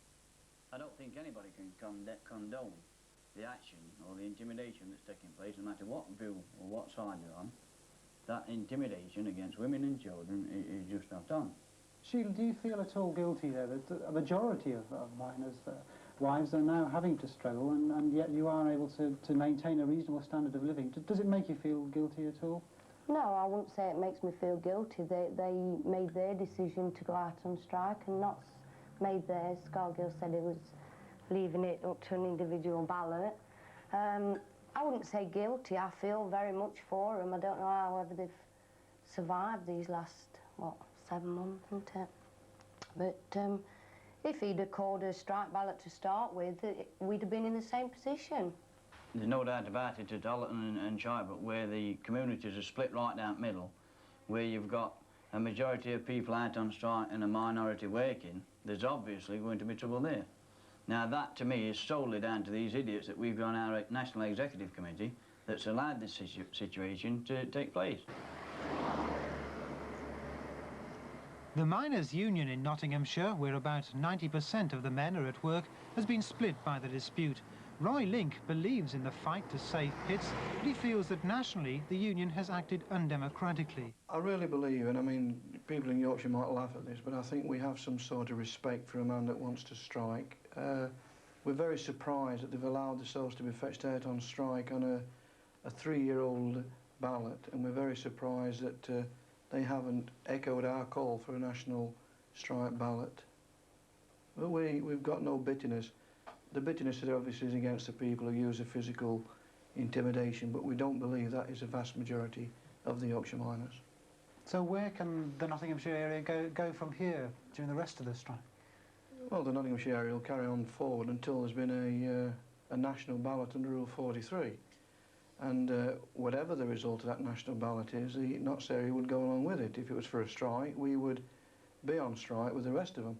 I don't think among the militant side of the things that they will ever forgive us for what we've done, but I believe that there's a hell of a lot of people in Yorkshire and other parts of the country,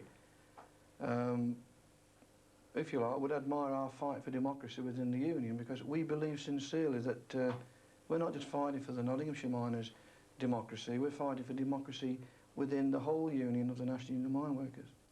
The Nottinghamshire Union is only one casualty of the dispute. The saddest victims of all are the mining communities and the people who live in them. The gap between strikers and non-strikers and the divisions between friends and within families will take years to close.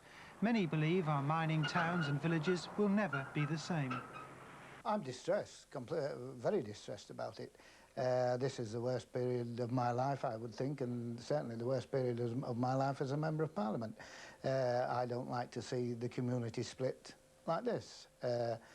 And of course, I think it will be with us for a long, long time to come. I think my work and a lot of other people's work will start when the strike is over, because we will have to mend a lot of broken bridges. The split's there within the National Union, the split's there within communities, it's there within families. It's going to be a hell of a bloody long while if ever it does return back to normal. And I honestly don't believe that it ever can return back to normal.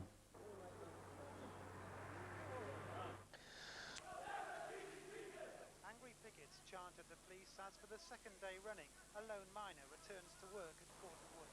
At 3:15 this morning, he passed through the pit gates, watched by only a handful of pickets.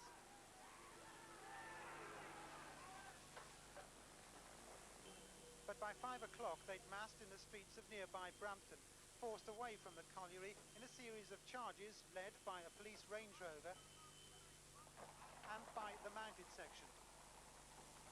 In retaliation, the pickets blocked the street with a portable cabin and set fire to it. The police estimated up to 4,000 pickets had arrived, perhaps because Kiverton Wood is regarded as a symbol of the miners' strike. It's the pit which sparked off the dispute back in March. The police too had turned out in force, expecting trouble after yesterday's return to work. As day broke, the violence continued and officers faced a barrage of bricks and stones. Residents watched from their homes terrified as the battle went on. In the daylight, the scale of damage became apparent. The rubble from this bus shelter had been used as ammunition. By 9 o'clock, there'd been 4 arrests, 13 policemen had been injured, and it's thought at least as many pickets. Geared up for a very, very heavy picket, and the picket I assessed, bearing in mind it was very foggy, but the figures we have is between 3,000 and 4,000. Again, a lot of the people who come to picket today were peaceful. It's a very, very small crowd, between 500 and 600, who are in fact causing the damage. Until the disturbances of the last 2 days, Brampton had been regarded as a peaceful community. Local officials of the Miners' Union say they're saddened by what's happened. They claim the scale of the police operation and the tactics used have provoked the trouble, and they believe it'll be a long time before life here returns to normal. Few weeks reporting there from Corton Wood Colliery in South Yorkshire. The Home Secretary Leon Britton later condemned the violence at Brampton today. I think it was disgusting and deplorable and indefensible that there should have been a concerted attempt to stop one innocent person going to work. And that violence on such a scale should have been used. I think that the TUC and the NUM have a duty to denounce what occurred and repudiate it utterly. There's also been trouble on the picket lines in West Yorkshire. At the Prince of Wales Colliery at Pontefract, police recovered bags of potatoes laced with 3-inch nails which they believe were brought by pickets. And a victim of the violence is recovering at police stables in Sheffield. Police horse Argyle was knocked to the ground at Hatfield Main Colliery near Doncaster after being struck by a brick. The missile broke Argyle's nose and blinded his right eye. It's the 3rd time the horse has been injured in clashes between pickets and the police. Meanwhile, the coal board say miners are now back at 26 of the Yorkshire Coalfields' 53 pits. Figures show that there are now more than 270 men working in Yorkshire, an increase of 22 on yesterday's figure. However, this remains a small proportion of the miners on strike. In North Derbyshire, the number of working miners has risen by more than 170 to over 2,280. 64 of those men are back at Whitwell Colliery near Chesterfield, where coal production resumed today for the first time since the start of the strike. Andrew Blow now reports. This was a coal board propaganda exercise which succeeded without an own goal. They promised that the first coal to be produced from Whitwell Colliery since March the 13th would be mined today. And lo and behold, at 10:25 a.m, there it was. The handful of pickets at the colliery gate were adamant that there weren't enough strike breakers to produce coal. It's a myth, they said, but the board say the 64 men who've now returned are from a cross-section of mining disciplines and have enough skill between them to mine one face in the 2-foot seam. The board predict that more Derbyshire pits will resume production next week as more men return to work. Whitwell's colliery manager predicts a dramatic increase in his workforce next week. It really takes me back to doing the job that I've been trained and qualified to do, and that is to turn and produce coal. Since I've sent a letter to men who we know have not had the heart behind this strike, I've sent a letter encouraging them to ring me and let's make arrangements for them to come back to work. And I have started to get the effects of that. My telephone is ringing constantly by men who are inquiring about coming back to work. I think every man at Whitwell knows that the coal that, if any, is coming up Whitwell pit, will be the emptying of the bunkers in the pit bottom. And when you say earlier that he's got 64 men in, I'd just like to point out to him that in that centre at the back of me today, as you've seen yourself, there's 700 men out, and that's the point. There's 700 NUM men out. The coal board is taking an active part in getting miners back to work. They've sent out a leaflet urging men to return and offering to organise groups to get past the pickets. The board say that so far in Yorkshire, 1,100 miners have replied to the leaflet, and these will be dealt with in confidence. But the NUM General Secretary Peter Heathfield has warned that miners who do return of the treatment they can expect from the colleagues when the strike ends. They will be treated like lepers by management of the National Coal Board. They will not be able to walk coal like you. There are problems. We recognise them. But it's a fight that we have got to win. We have got to close ranks. We have got to grit our teeth and break our shoulders. We have got to ask other trade unionists to redeem their IOUs, their pledges that they gave us at the TUC. Well, I find that reprehensible.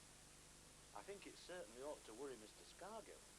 There are 54,000 miners at work in the coal industry. I Are they all lepers? I am astonished that apparently responsible trade union leaders should seek to alienate themselves from a third of their membership. And it really does make me wonder if they are not trying to destroy their own union. So on day 243 of the miners' strike, the bitterness is deeper than ever. Sita. Up to the middle of last month, Poland had delivered almost 1 million tons of coal, 300,000 tons more than had been agreed with the NUM.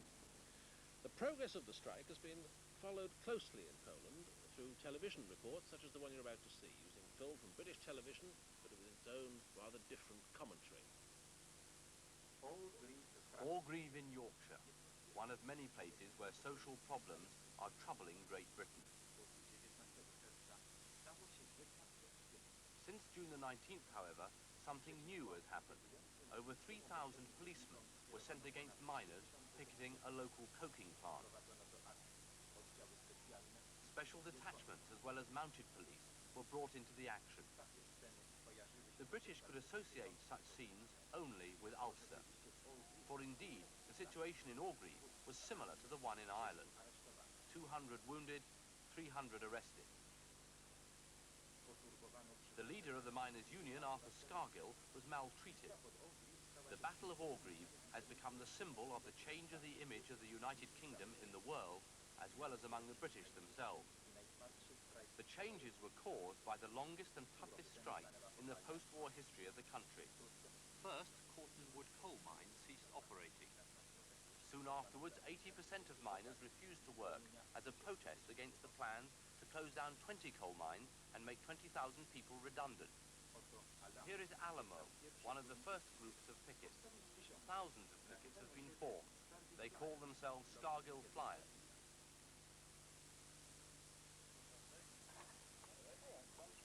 And here is the man who, according to Prime Minister Margaret Thatcher, is tough enough to cope with the miners, the President of the Coal Board, Ian McGregor.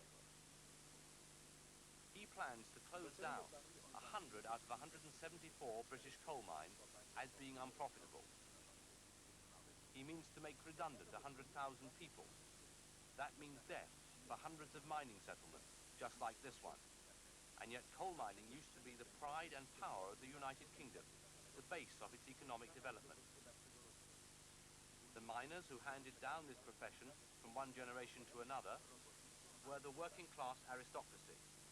In 1938, 250 million tons were brought up and 750,000 people were employed. The work was hard, but it secured the future.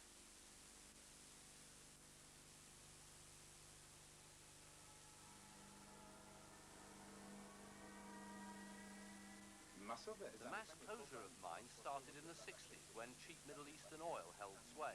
In those times, however, unemployment was not so significant and it was easier to find work. Today, the ones who have been made redundant have no chance. Therefore, the strike has such a mass character, and the watchword given by the union leader, Arthur Scargill, to fight till the end, is fully supported. Many of the striking people see their battle as part of a wider action against Margaret Thatcher's administration, which aims to break the trade union movement. One of its anti-union acts is directly aimed at Scargill's tactics. It limits the setting of pickets outside a plant. Lawsuits have taken place during the strike of the coal miners. The brutality of the police make the situation worse. The mining industry can survive the strike, say the British, but not the police we knew.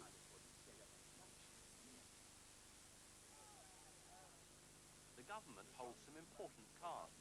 First of all, large stores of coal, which should last for the whole winter. It has pushed through significant rises in wages for railwaymen and transport workers, so as to block solidarity. So the principle, divide and rule, has this time been applied in Britain itself. It failed, however, in the case of the dockers. In July, a 12-day strike paralysed ports, and the industrial action has been repeated. The fear of unemployment, however, restrains people and clearly encourages the government. For solidarity with other trade unions is the only guarantee of the miners' success.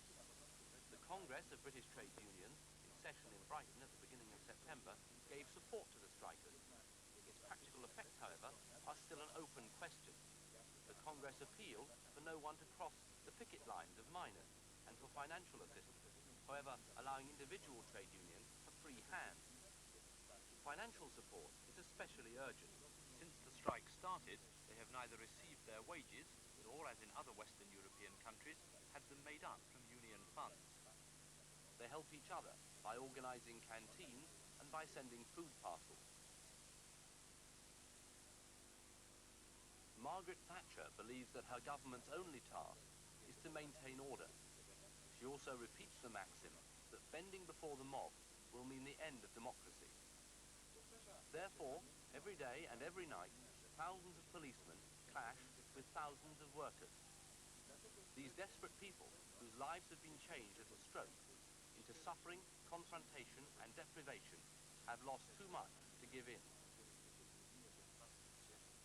All that more and more convinces people that the policy of Margaret Thatcher's government does not serve to solve class contradictions in Great Britain of the 1980s. With Michael Nicholson. Worst picket violence yet, but miners continue their drift back. More miners returned to work today. That's more than on any other day since the strike began. But the return sparked off the worst violence of the dispute in South Yorkshire, when more than 30 police and 6 pickets were hurt. The Coal Board says nearly 56,000 miners are now not striking, with over 130,000 still out. Out of 174 pits, 56 are now producing some coal, 45 have some work but no production, and 73 are still on strike. The miners' vice president, Mr. McGahey, accused the Coal Board of telling lies about the number of men returning. At Houghton Wood Colliery, where the strike was broken last week by one man who was escorted to work in the early hours of each morning, police today found themselves facing up to angry pickets shortly after midnight. The mob's armoury included petrol bombs, which forced the police to keep their distance for much of the time. One was thrown but failed to explode. Then, in a bid to clear the colliery entrance to allow a total of 4 miners back to work, the police charged forward, scattering the crowds. The first of 13 arrests was made. Bewildered residents, kept awake by the constant noise, watched from behind curtains as police gradually took control of the area. As the horses and riot gear returned, officers seized a milk crate of petrol bombs, all primed and ready to be used. A heavy roller had been pushed downhill towards police lines. Firemen were now able to move into a derelict house which had been set alight. Next door, a shop had been attacked, its few contents looted. By daylight, the police were able to see the stacks of bricks which had been intended for them, and the cords which had been stretched between lampposts designed to bring down their charging horses. But by now, the streets were virtually empty. The few hundred pickets who'd surprised police with their new tactics had long moved on to other mining areas. Police riot units chased mobs throughout the night. They were permanently on the move, breaking up rioters and looters, active at 10 pits and villages. At Dinnington, the police station was evacuated after rioters besieged the building. As well as bricks and stones, a petrol bomb was thrown, but it didn't go off. Down the road, an electrical shop was looted and at least £1,000 worth of goods stolen. The police who encircled Dinnington Pit said tension had been running high after rumours that the colliery, strike-bound since the start of the dispute, would be seeing the first men return to work. Here, police were attacked with iron bolts, new ammunition which commanders said typified a night of senseless violence. What we've seen tonight is not picketing, it's been wanton violence, wanton destruction of property, right the way across the county. And then came the convoy bringing 14 men to work. As pickets and their families were herded away, there was a hardening of attitudes and counterclaims. What happened to your husband? I got one of these thrown at him by the other side of police, plus a truncheon in his face. That's what they're doing to us. You remain solid? Oh, bloody I'm solid. I'm more solid now than I were before. As long as it takes? Yes, sir. Through Christmas? Yeah. And through next Christmas if it comes to that. Outside the pit, a car was set ablaze, and a short distance away, a 3/4-mile stretch of main road was blocked by uprooted streetlights. At least 20 lamps were knocked over. This slowed down the mobile police units in pursuit of troublemakers. More outbreaks of violence followed, and the police were hard pushed to reach the trouble spots in time. At Maltby, by the time reinforcements arrived, they discovered widespread damage. Police casualties numbered at least 30, fewer than might have been expected. It was a night of chaos, which police say only damages mining communities, not the coal board or the police. Brent Sadler, ITN, South Yorkshire. At Rossington in Yorkshire, some miners have accused police of using unnecessary violence to make arrests at a welfare hall. Police say they went there after being attacked by stone throwers. 9 people were arrested. At Bersham, the colliery in North Wales, which voted narrowly to stay out last week, another 56 men went in today. They were jeered by pickets outside the pit. And the area coal board headquarters in Bolsover has been sent 2 letters containing razor blades. Officials called it a vicious ploy. The Home Office Minister, Mr. Giles Shaw, said the picket line violence was blatant criminality, but Mr. Arthur Scargill blamed the police for the trouble. So Leonard Parking asked him who was responsible then for the attack on Dinnington Police Station in South Yorkshire. No idea who attacked either Dinnington Police Station or anywhere else. I can tell you this, I know who attacked our miners, I know who attacked Arthur Scargill and put him in hospital overnight. It was the South Yorkshire Police Force. Well, now, the coal board says 1,756 men claimed the right to work today and went back to the pits. Do you accept that figure? No, I don't accept their figures. In fact, in June, they were claiming that 60,000 miners were working. Now they're claiming some 55, 56,000. The true figure is 140,000 on strike and about 40,000 who are actually at work. And so there's no significant difference at all from the beginning of the strike today. 8 months of this particular dispute, some 6,000 miners have returned to work. In fact, in the last 8 days, some 4,000 miners have returned to work. Now, even the leadership of the NUM should recognise the scale of the change that's come about. What do you say to his accusation that the police are responsible, through intimidation, for a lot of the violence that's happening? What absurdity it is for him to suggest that what went on last night in Maltby or in Dinnington was, as it were, a provocation of the police. They weren't even there. I mean, as your film showed, they had all on to get to the scene of those particular criminal activities in order to try and deal with it. So that is patently an absurdity, and Scargill must know it. And now the was emptied to form a burning barricade. Police recovered what they claimed was a crate of petrol bombs, and there were a number of arrests. For the first time, 14 men clocked on for work at Dinnington Colliery. Before the week's out, 53 pits in the Yorkshire coalfield employ 55,000 men. Of those, 614 are now back at work, including 342 who started again today. So just over 1 Yorkshire miner in 100 is at work.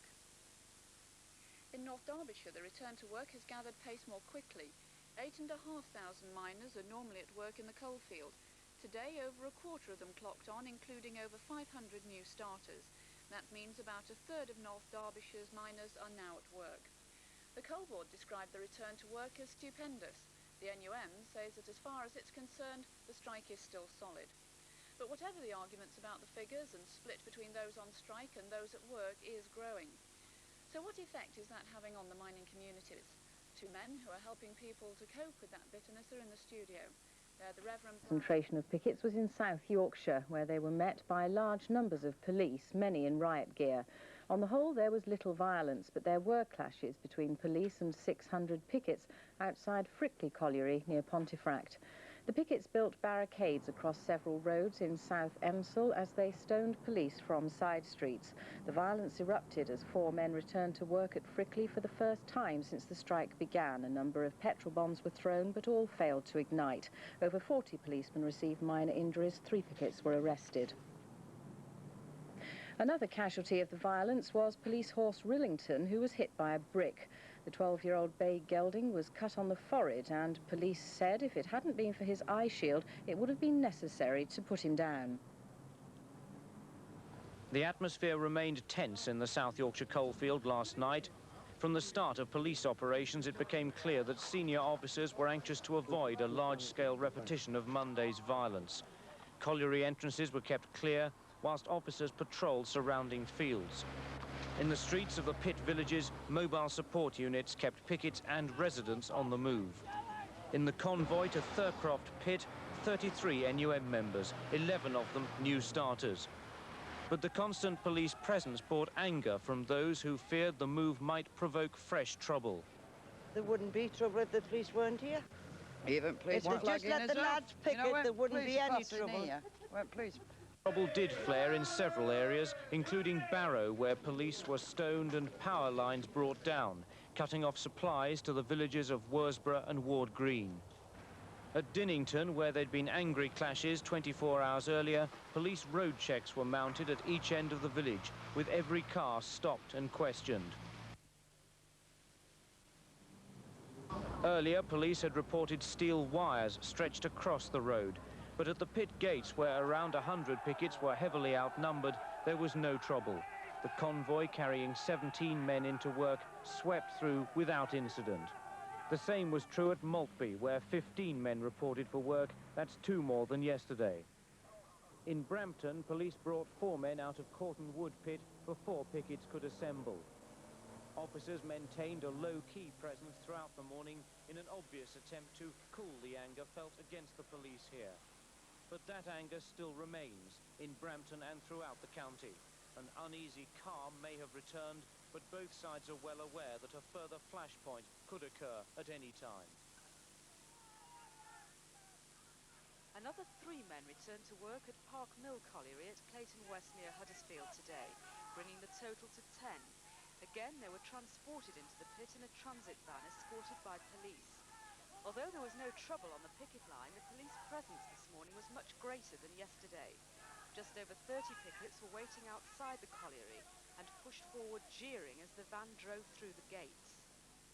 The back-to-work call has met with a patchy response in the region's coalfields. In North Derbyshire, the drift back seems to be gathering momentum, but in Yorkshire, there are still less than 1,000 men at work. Here's Roger with the details.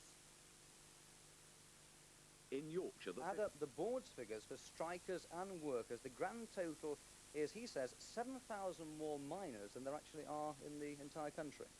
Yes, he's always manipulating with the figures. But he says you are. Well, he says we are. In fact, we know exactly how many people are at work. So you stand by those figures? We stand by these figures, and we know exactly how many new starters we have each day. I must emphasise that by law, we have to know how many people are at each pit, and particularly underground at any time. So you could actually provide a name and an address and a starting date and time for each one of these men you say is back at work? We could. I don't think we would, because the NUM, in fact, would like to know some of the names of people who started. The area director in North Derbyshire has today said that he will open his books to any independent person who wants to look at the exact figures that the board has placed. Not the NUM?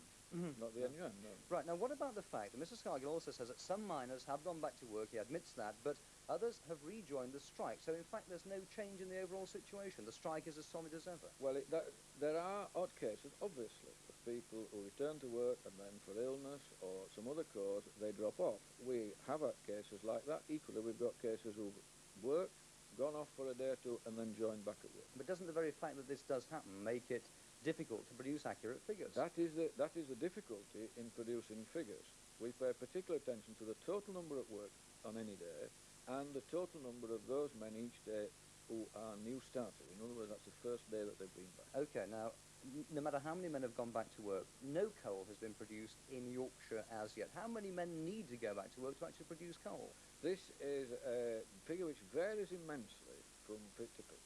There are some pits where the conditions have stood very well, where if I could go and pick 30 or 40 men of the right expertise, coal could be produced tomorrow. There are other pits where you need probably 200 or 300 men and a lot of hard work recovering the coal faces or recovering the roadways before any coal could be produced. The board said 1,000 pickets had gathered. Relations between the police and pickets were clearly strained. Minutes before the men arrived for work, they forced back the picket lines. Greater numbers of riot teams were rushed in, although the numbers of pickets visible on the road numbered no more than 150. 9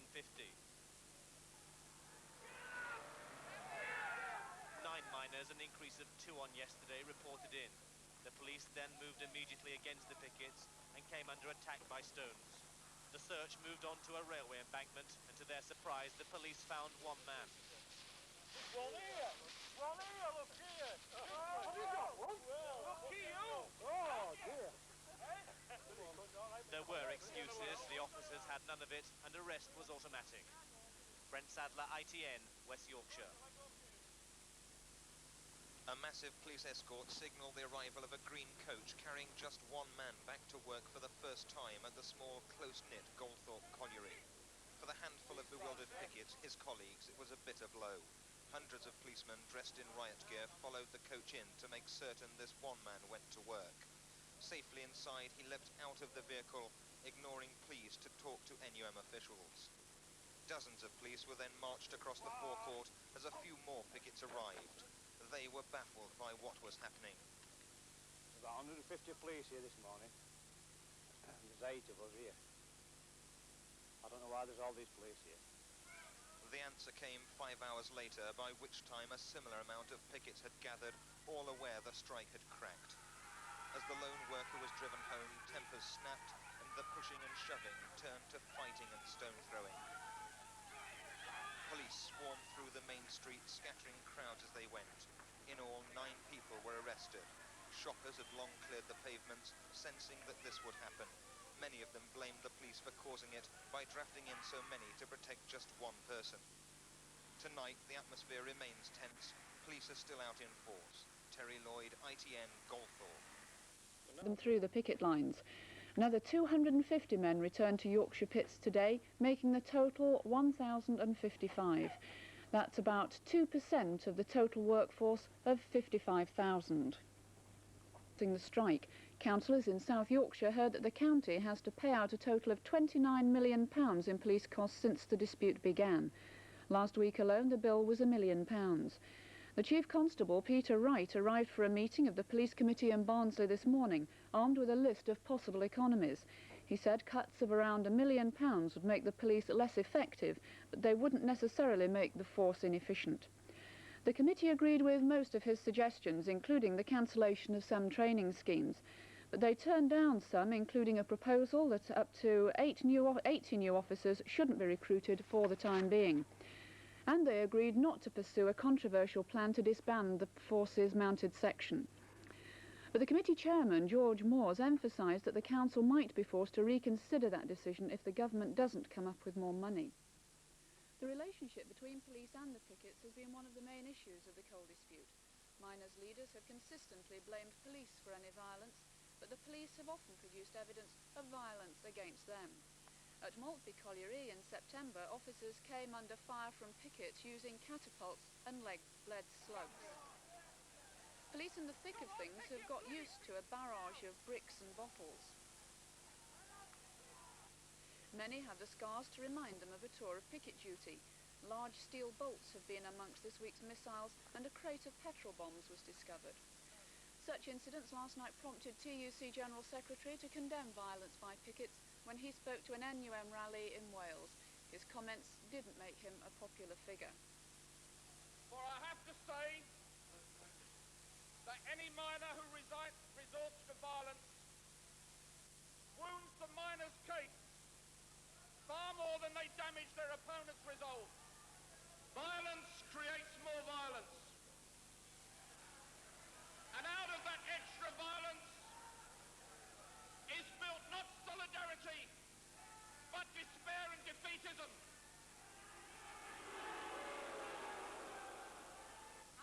The streets, burning 2 cars and in one case looting. The reaction of the local community has been both horror and bemusement. Until Monday, the town had felt all the tension of the strike, but experienced none of the violence. Doubts about the culprits still remain. I don't think it's actual miners that are doing it either. I'm sure it isn't. Because they're not likely to go around, well, look across there, Barlow's, not likely to go around doing that to their own shops. So it's very hostile, very hostile. Well, I think we're very disappointed at that there's been this violence on Monday morning, but we're not sure that it's the pickets. I mean, some of the damage is right up the street. They told me there was gangs of youths roaming around early Monday morning. I don't. Do you think, though, that this community, will ever recover from what's happened here over the last day or so? Well, it'll take many years, but they will recover. It's the true mining community spirit that will come to the fore again. The vicar of Dinnington. In North Derbyshire, 146 men clocked on for the first time since the strike began. And in the Yorkshire coalfield, the number of new men to go back was 88. Today, Home Office Minister Giles Shaw condemned picket line violence in the region, blaming miners' leader Arthur Scargill for bringing trouble to mining communities. Mr Shaw was speaking on a visit to trouble spots in the South Yorkshire coalfield. It's the first time a government minister has visited the so-called front line in the Yorkshire coalfield. Mr Shaw joined senior officers in a command vehicle used to coordinate police operations. Soon after the start of his tour, he found himself on the way to Treeton near Sheffield, one of a number of trouble spots. Here, lamp standards had been torn down and burning barricades erected after what pickets described as police provocation. Every time we're going to hit pit, they just keep running us. Every time. Learn to prayer. If you get 6 pickets on a gate, 2 coppers coming to interview and asking you if everything's all right, it's all right. The moment they get 20 policemen to 6 pickets, naturally they got to fetch the mates. And I don't blame them, getting more and more and more. It was the minister's first contact with the heightened tension in Yorkshire's pit villages, and he was quick to dismiss claims by Mr Scargill that police were largely to blame. That cannot be the case. Certainly in the instances where there have been outbreaks in the villages where police have not been. Indeed, there have been these outbreaks simply because they weren't there to contain or prevent it. So I think that's that is absolute rubbish. He knows perfectly well that if he wished to prevent this kind of activity, he could in fact so prevent it. At Thurcroft Colliery, Mr Shaw watched the now familiar routine as armoured buses carrying miners to work were escorted into the pit. He praised the men who he said were voting with their feet and warned that the courts would take a tough line with those who sought to prevent the return to work. Ironically, the minister's visit took place on the quietest night of the week, with a reduction in the new hit-and-run tactics. Barricades were in place at Frickley Colliery in West Yorkshire, and police had once more to deal with the hazard of oil poured onto the roadway at Houghton, Maine. But there was little serious trouble. Back on more familiar territory, Mr Shaw gave his impressions of his night in the coalfield. Although he admitted that he'd had no direct contact with those on the picket lines, he attacked yesterday's decision by the NUM executive to continue their fight. I think it is undoubtedly very stupid, short-sighted and bigoted, because what they have said is that we cannot accept that the large shift in their own membership, which is returning to work, is an excuse for re-examining the condition under which they've been striking. Now, really, if they only would consult their members, as the vast majority of their membership would wish, then that would at least show that they're prepared to act sanely in the matter. But just to go blindly on is to destroy their union. And that, I would have thought, is the last thing that they would want. As more miners face violence crossing picket lines to go back to work, there have been allegations that the Coal Board are fiddling the figures to make the numbers returning seem bigger than they are. The NUM say the Coal Board are cooking the books, but board spokesman Michael Eaton says that's rubbish. Can return to... These pit villagers have had friendly relations with their local police. But after the battles on the picket line, some Yorkshire mining communities now resent and hate the police. In others, there's a marked and surprising contrast. Despite all the anger, police and miners are managing to get along. World in Action has talked to a large number of the country's most senior policemen who've been at the sharp end of the miners' strike.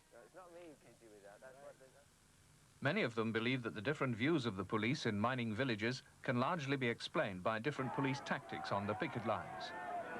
Private disagreements are emerging among police chiefs about the handling of the strike, one of the biggest police operations ever mounted. Recently, the violence has taken a sinister turn. Attacks on working miners, destruction of their houses, and most shocking of all, the murder of Welsh taxi driver David Wilkie. Here, the police task is not in doubt, finding those who committed the crimes. But the mass picketing has presented more controversial problems. Tonight, we report on the different police tactics in 2 adjoining counties at the heart of the strike, West Yorkshire and South Yorkshire, 2 areas where mining communities share the same commitment to the strike, but have arrived at quite different views of the police.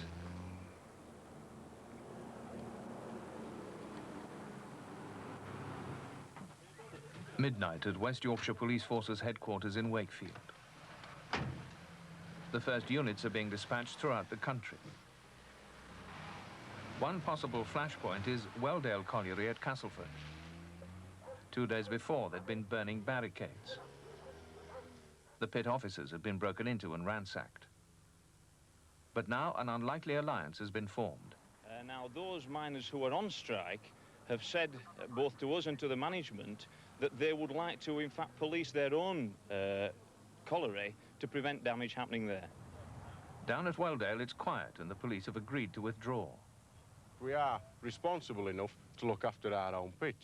So they've agreed to that, and we've agreed to patrol the pit like they says. But there again, at 3:30 morning, when we know them scabs are going to come in, and I mean they are scabs, the police will obviously come, but our NUM force will be here to try and prevent them in any possible way to stop them going in pit. Just after 4 in the morning, Assistant Chief Constable John Dumail checks in with the Welldale pit manager. Morning, Colin. Morning, John. Hi. All right? Yeah, fine, thanks. What's it been like? Throughout the strike, West Yorkshire's tactics on the picket lines have been overseen by Dumail. At Welldale this morning, 6 working miners are expected. Yeah. Well, we're almost ready to roll this morning. Outside, the ritual of the night is underway. About 100 pickets have arrived, kept away from the pit entrance by uniformed police. Dumail makes his mark with local pickets. Anyway, you all right this morning? Are you all right this morning? Oh, yeah. Maintaining relations with the pickets is critical to West Yorkshire's strategy. Well, up to now, they've been pretty decent with us. You know, they've well, I wouldn't say they've controlled us, but we just behaved ourselves as a branch. The working miners arrive. With the encouragement of the official pickets, their fellow miners try to shove their way through the police cordon.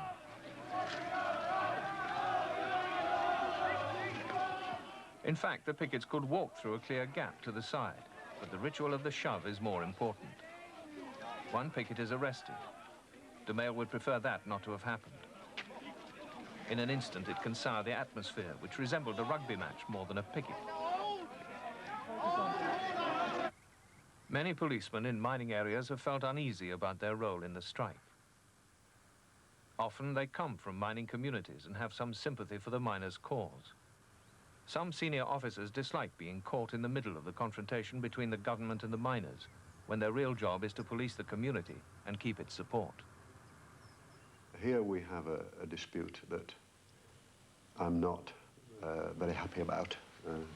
I'm not very happy that we have to be involved in, but at the end of the day, it's going to end.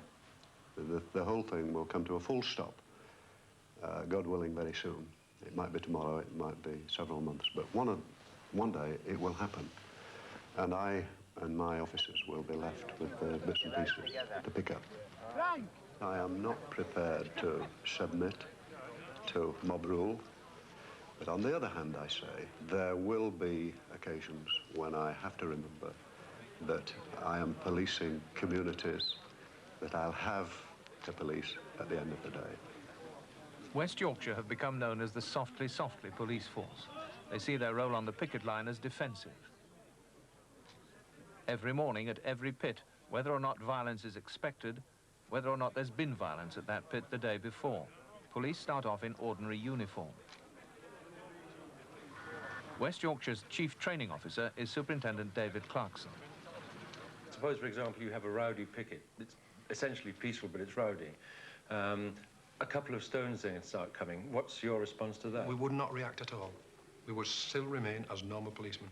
At what point do you start to deploy defensive gear? Really, it is down to the ground commander or the tactician at the scene. And if that stone throwing or abuse or whatever becomes so vociferous that more positive action is required, then it is his decision.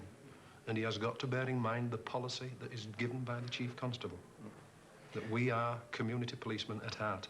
If he does things slightly wrong, then the wrong end result will take place.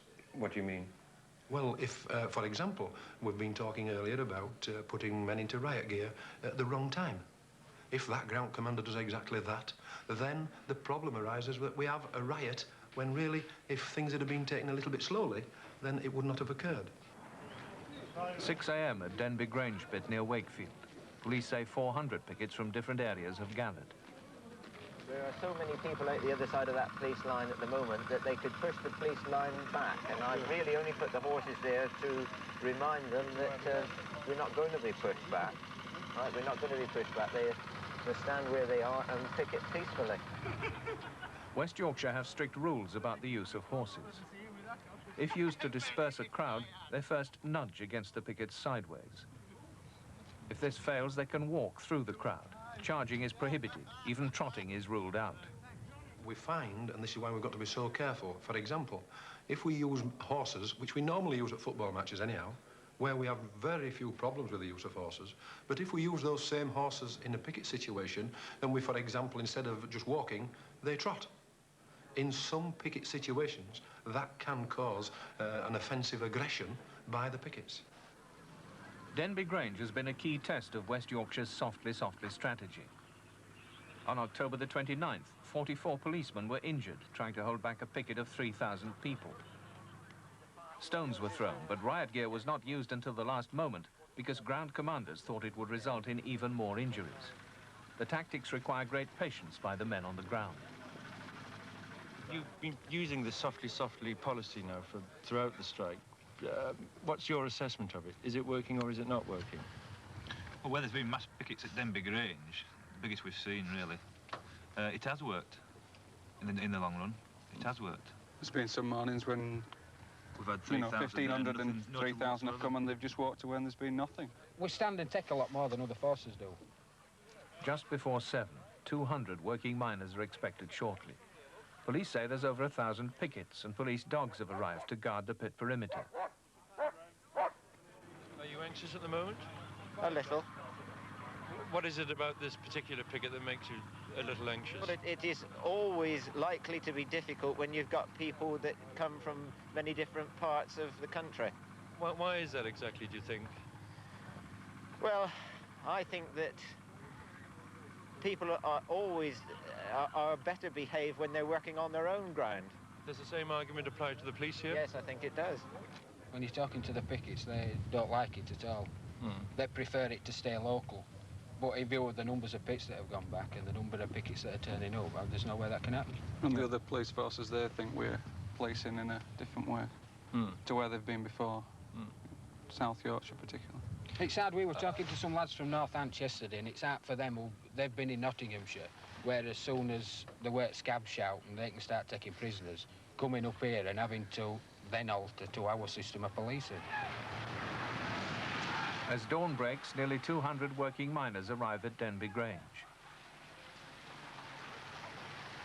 Sometimes this can be a signal for confrontation, but this morning the crowds dispersed peacefully. Some pickets left a parting gift, a barricade across the road with timber taken from the local woodyard. It's a small matter to Mr. Domail. Well, I feel that it was a successful operation in that no miners were injured, no policemen were injured, there were no arrests, and something of the region of 200 miners went to work. West Yorkshire has seen relatively little violence during the strike. Next door in South Yorkshire, the picture could hardly be more different. The county has seen the worst and most continuous violence of the strike. There is widespread hostility to the police among mining communities. The contrast is strikingly confirmed by the chairmen of the police committees, both Labour, both supporters of the miners, and both with totally different views of their police forces. Well, the behaviour of the police has been deplorable in some cases. There's no doubt about it. It's been sheer hooliganism by yobs in uniform. I think it's been done remarkably well under the circumstances. It's a very difficult position for the police to be in. What is the feeling amongst the South Yorkshire mining communities about the police and the way they've been policed? Bitter, very hostile. It'll take 20 years for them to forgive the police. I think they've appreciated, by and large, the attitude of the police, the way they've handled the strike, the way they've handled the picket situation at the gates. The mood among official pickets in South Yorkshire is different too. Not the violence. They had a sense of grievance which we did not find in West Yorkshire. Last Tuesday when they brought him in 6:30, they took him through into scabs in, and then he come out, Chief Superintendent, and he says, I'm giving you 5 minutes to disperse. He didn't give us 5 minutes, he just shouts, truncheons drawn, lad, the cameras have gone, get stuck in at them, give them some hazard. I'll give you one example. What happened at our picket hut over across at number 3 yard. They tried to knock it down. It's been well built, and they failed. They couldn't knock it down. Who tried to knock it down? The police. So what they did, they went in, urinated and human excrement, all in the hut. Absolutely disgusting. The night we visited South Yorkshire was, police said, the quietest for 3 or 4 months. Only a few miners braved the freezing temperatures. At Manvers Pit, north of Sheffield, there was a small crowd of pickets. Obviously, this has been the target pit for tonight as a result of what you've seen earlier on. It's been very quiet elsewhere. And basically, they're quiet now, awaiting the arrival of the escort in. Riot police were concealed, but ready to go in. If the situation deteriorates and we have missiles or an indication of real violence, then we'll look at deploying protective equipment. At 6, the working miners arrived. There was shouting, but the pickets dispersed peacefully. The stated policy of the Chief Constable in South Yorkshire is the same as his opposite number in West Yorkshire. My instructions are that each day will start off by officers being in normal police equipment. It doesn't matter that the previous day that there's been extreme violence at that particular location. That matters not. We start each day afresh. Hotel 3, no problems anyway. But there is one important difference. South Yorkshire commanders are allowed to deploy riot gear before trouble actually starts. Assistant Chief Constable Tony Clements has been in charge of South Yorkshire's handling of the pickets throughout the strike. Well, certainly over a period we've begun to see certain indications when trouble is likely to occur, and yes, we have put on riot equipment before the stoning has occurred. May 29th at Orgreave coking plant just outside Sheffield. Since the 1981 inner-city riots, every police force has been equipped with riot gear. This was the first time it was used in South Yorkshire. Arthur Scargill was determined to close the plant. South Yorkshire used the toughest tactics yet to stop him. Pickets were truncheoned as they tried to shove through. As police brought up reinforcements, the pickets started throwing missiles. The police went in, hard. But by afternoon, the picket was peaceful again. From a camera facing the police, it's possible to see how the day's second riot built up. A picket jokes with the police as he pretends to inspect them. Then the lorries arrive to fill up with coke, and the mood changes. 1 or 2 stones are thrown. Immediately, long shields are brought into the front line. At once, they attract a hail of rocks and stones. The police decide to go on the offensive. There's a parting of the shields, and out come the horses. The pickets run off across the fields, horses in hot pursuit.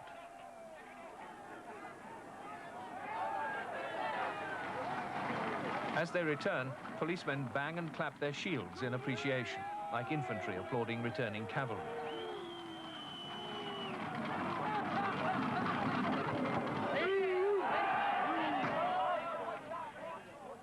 Arthur Scargill had hoped to make Orgreave his Waterloo. By June the 18th, it had become a battlefield. West Yorkshire units were used at Orgreave. Their senior officers came away with deep unease about the South Yorkshire tactics and renewed commitment to their softly, softly approach.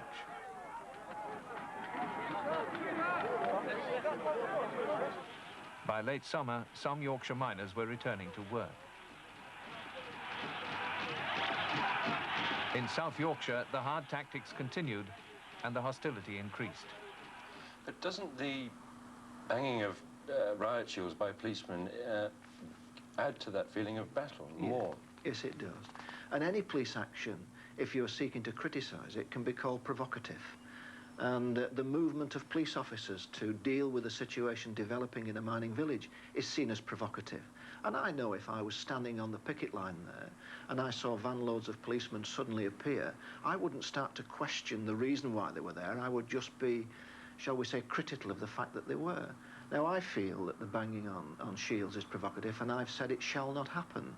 Well, the banging of shields was a ploy that was used early on in the strike, and we stopped it. We saw that it was not necessary, probably provocative, and therefore the Chief Constable issued an instruction to say that shields wouldn't be banged, and that was the end of it.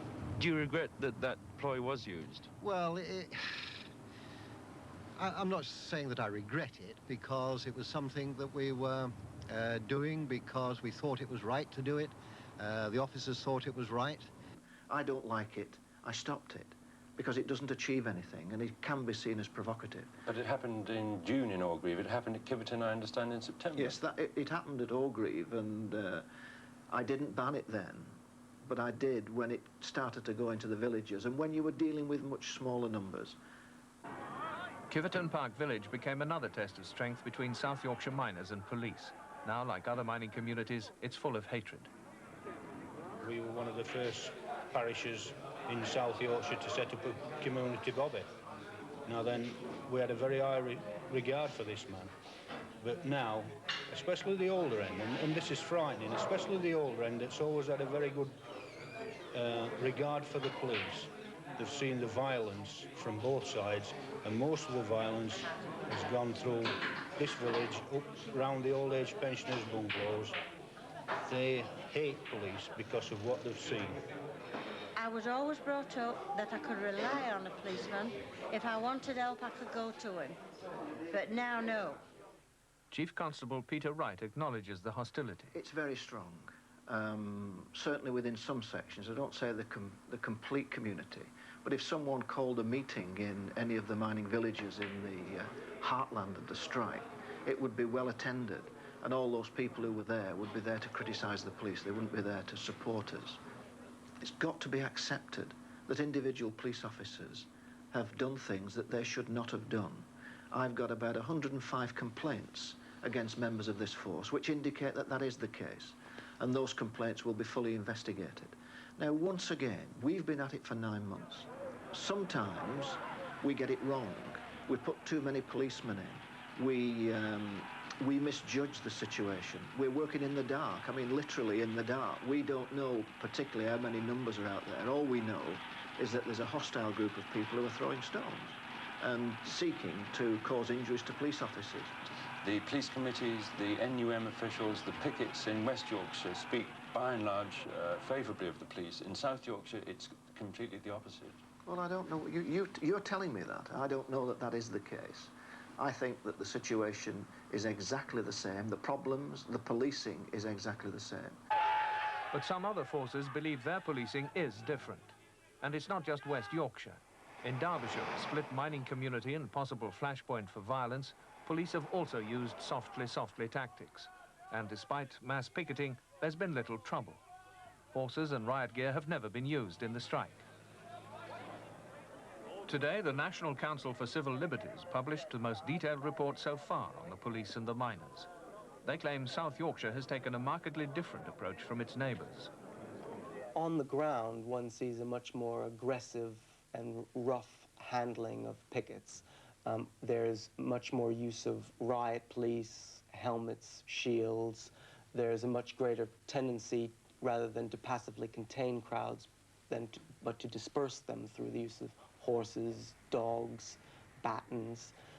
There's also much more use of arrests.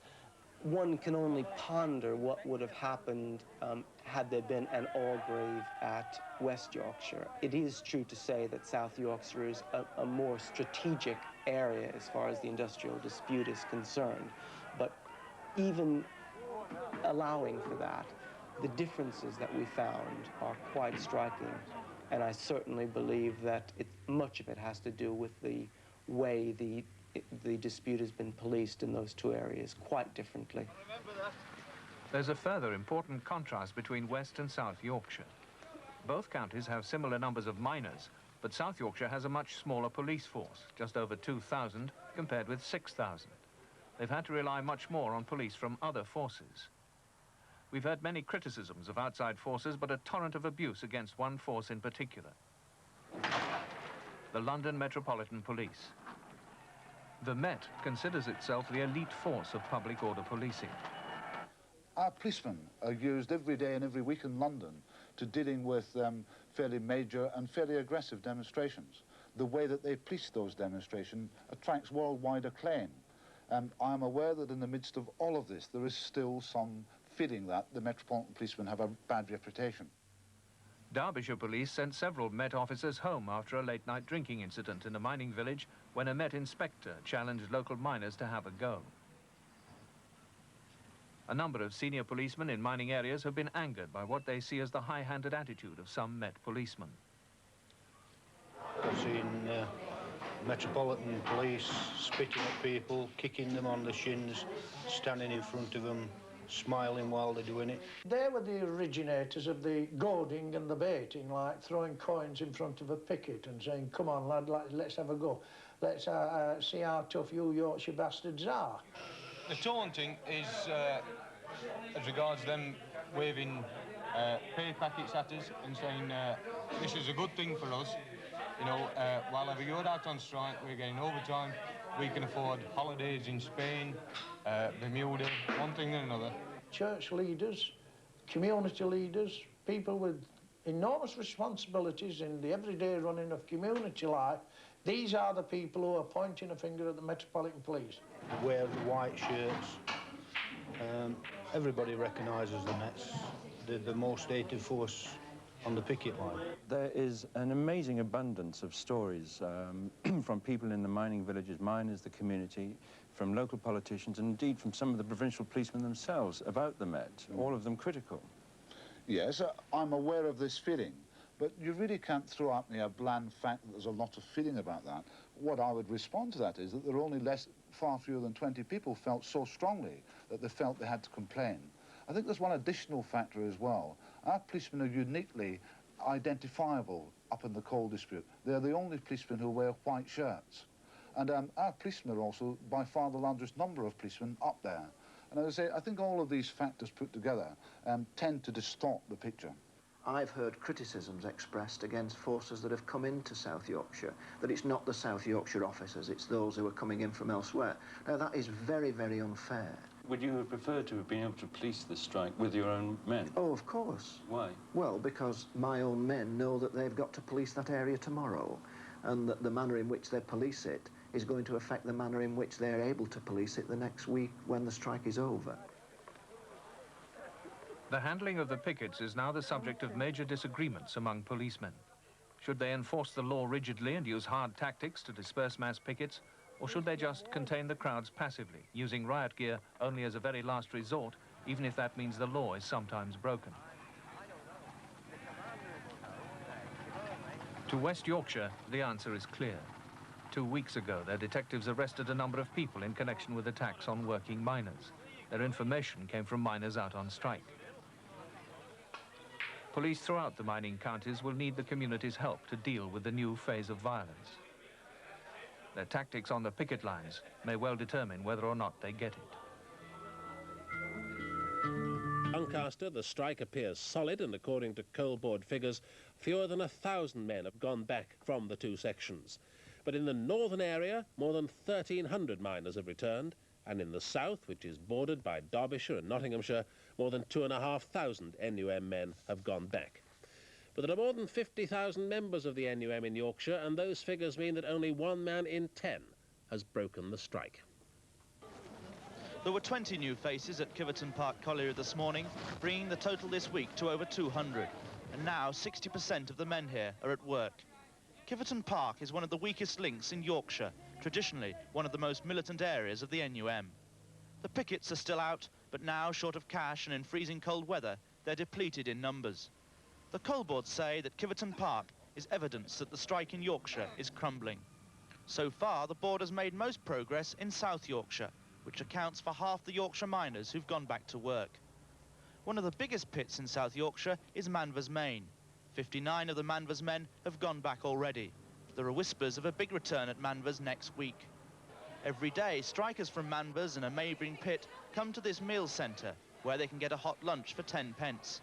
For many, it's the only hot meal of the day. When we filmed here last summer, morale was very high and the men were confident of victory. Now the men are much more gloomy, though most insist that they'll stay on strike. In my opinion, we've lost. Well, by Nottingham man, it didn't come out with us. I say, we've got to back the unions, haven't you? So why are you still on strike then? But I think he's right that if all these pits close in this area, we'll be all out goal, and his children will be out goal, won't we? We can't win, can we? So what do you think what are you hoping you can get? Well, they settle it so we can get back, but we shan't win. We can't win. There's no way we can win now. No chance. You think we're just losing money, and the longer it goes now, the worse we're going to be. You haven't gone back, have you? No, but I'm thinking of going back. What's making you think that way? Because of the big drift back, and there's coal and coal coming out of pit. There's more and more each day coming out. Do you think you can win this dispute? No way. I think they're wrong in going back. They should support the union as far as they can. Do you not have any sympathy with them? I have with some of them. You know, you've got to have a bit of sympathy for them, but they've scabbed on the union and they're wrong. I am very optimistic that we can win if we all stick together. I have sympathy for positions they drove themselves into, probably by people pressuring them for debts. But I think they've been very foolish in going through picket lines. What kind of hardship have you and your family had to suffer? We've had to move out to the zone home, living with family, in-laws now. You had to leave your home? Yeah. Why was that? Because I couldn't afford to pay mortgage. So you've lost your home because of this dispute? One of them things, isn't it? Thanks to supporters in London, there's still enough money for food parcels for those most in need. And every day, branch officials give advice to those men with financial difficulties. But it's getting hard, very hard. I've had cases where, not naming any names, that lads have gone into work, but they didn't want to go into work. They were virtually starved back into work, you see. But with a big membership like Members has, we have problems in getting people to come to us, you know. And we've gone, when we found out about these people, they've come back out of work. They've said, we've gone to them and said, look, we didn't know about your problem because you've not been down to us, and we've helped them out. You know? And that's what we would urge people to come out, get out of the houses and get down here and get involved with meal centre, get involved with lads what's picketing, get involved in dispute. They've been sat back, all right, they're supporting strike, we'll agree to that, but they want to get involved with lads what's active.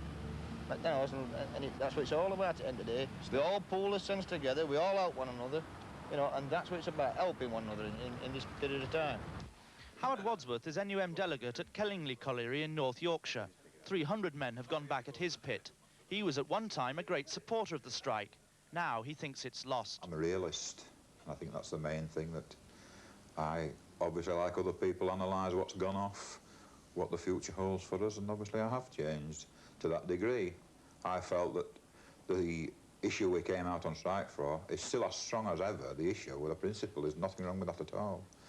Unfortunately, events have proved that the way we've done it perhaps has not been as successful as it should have been.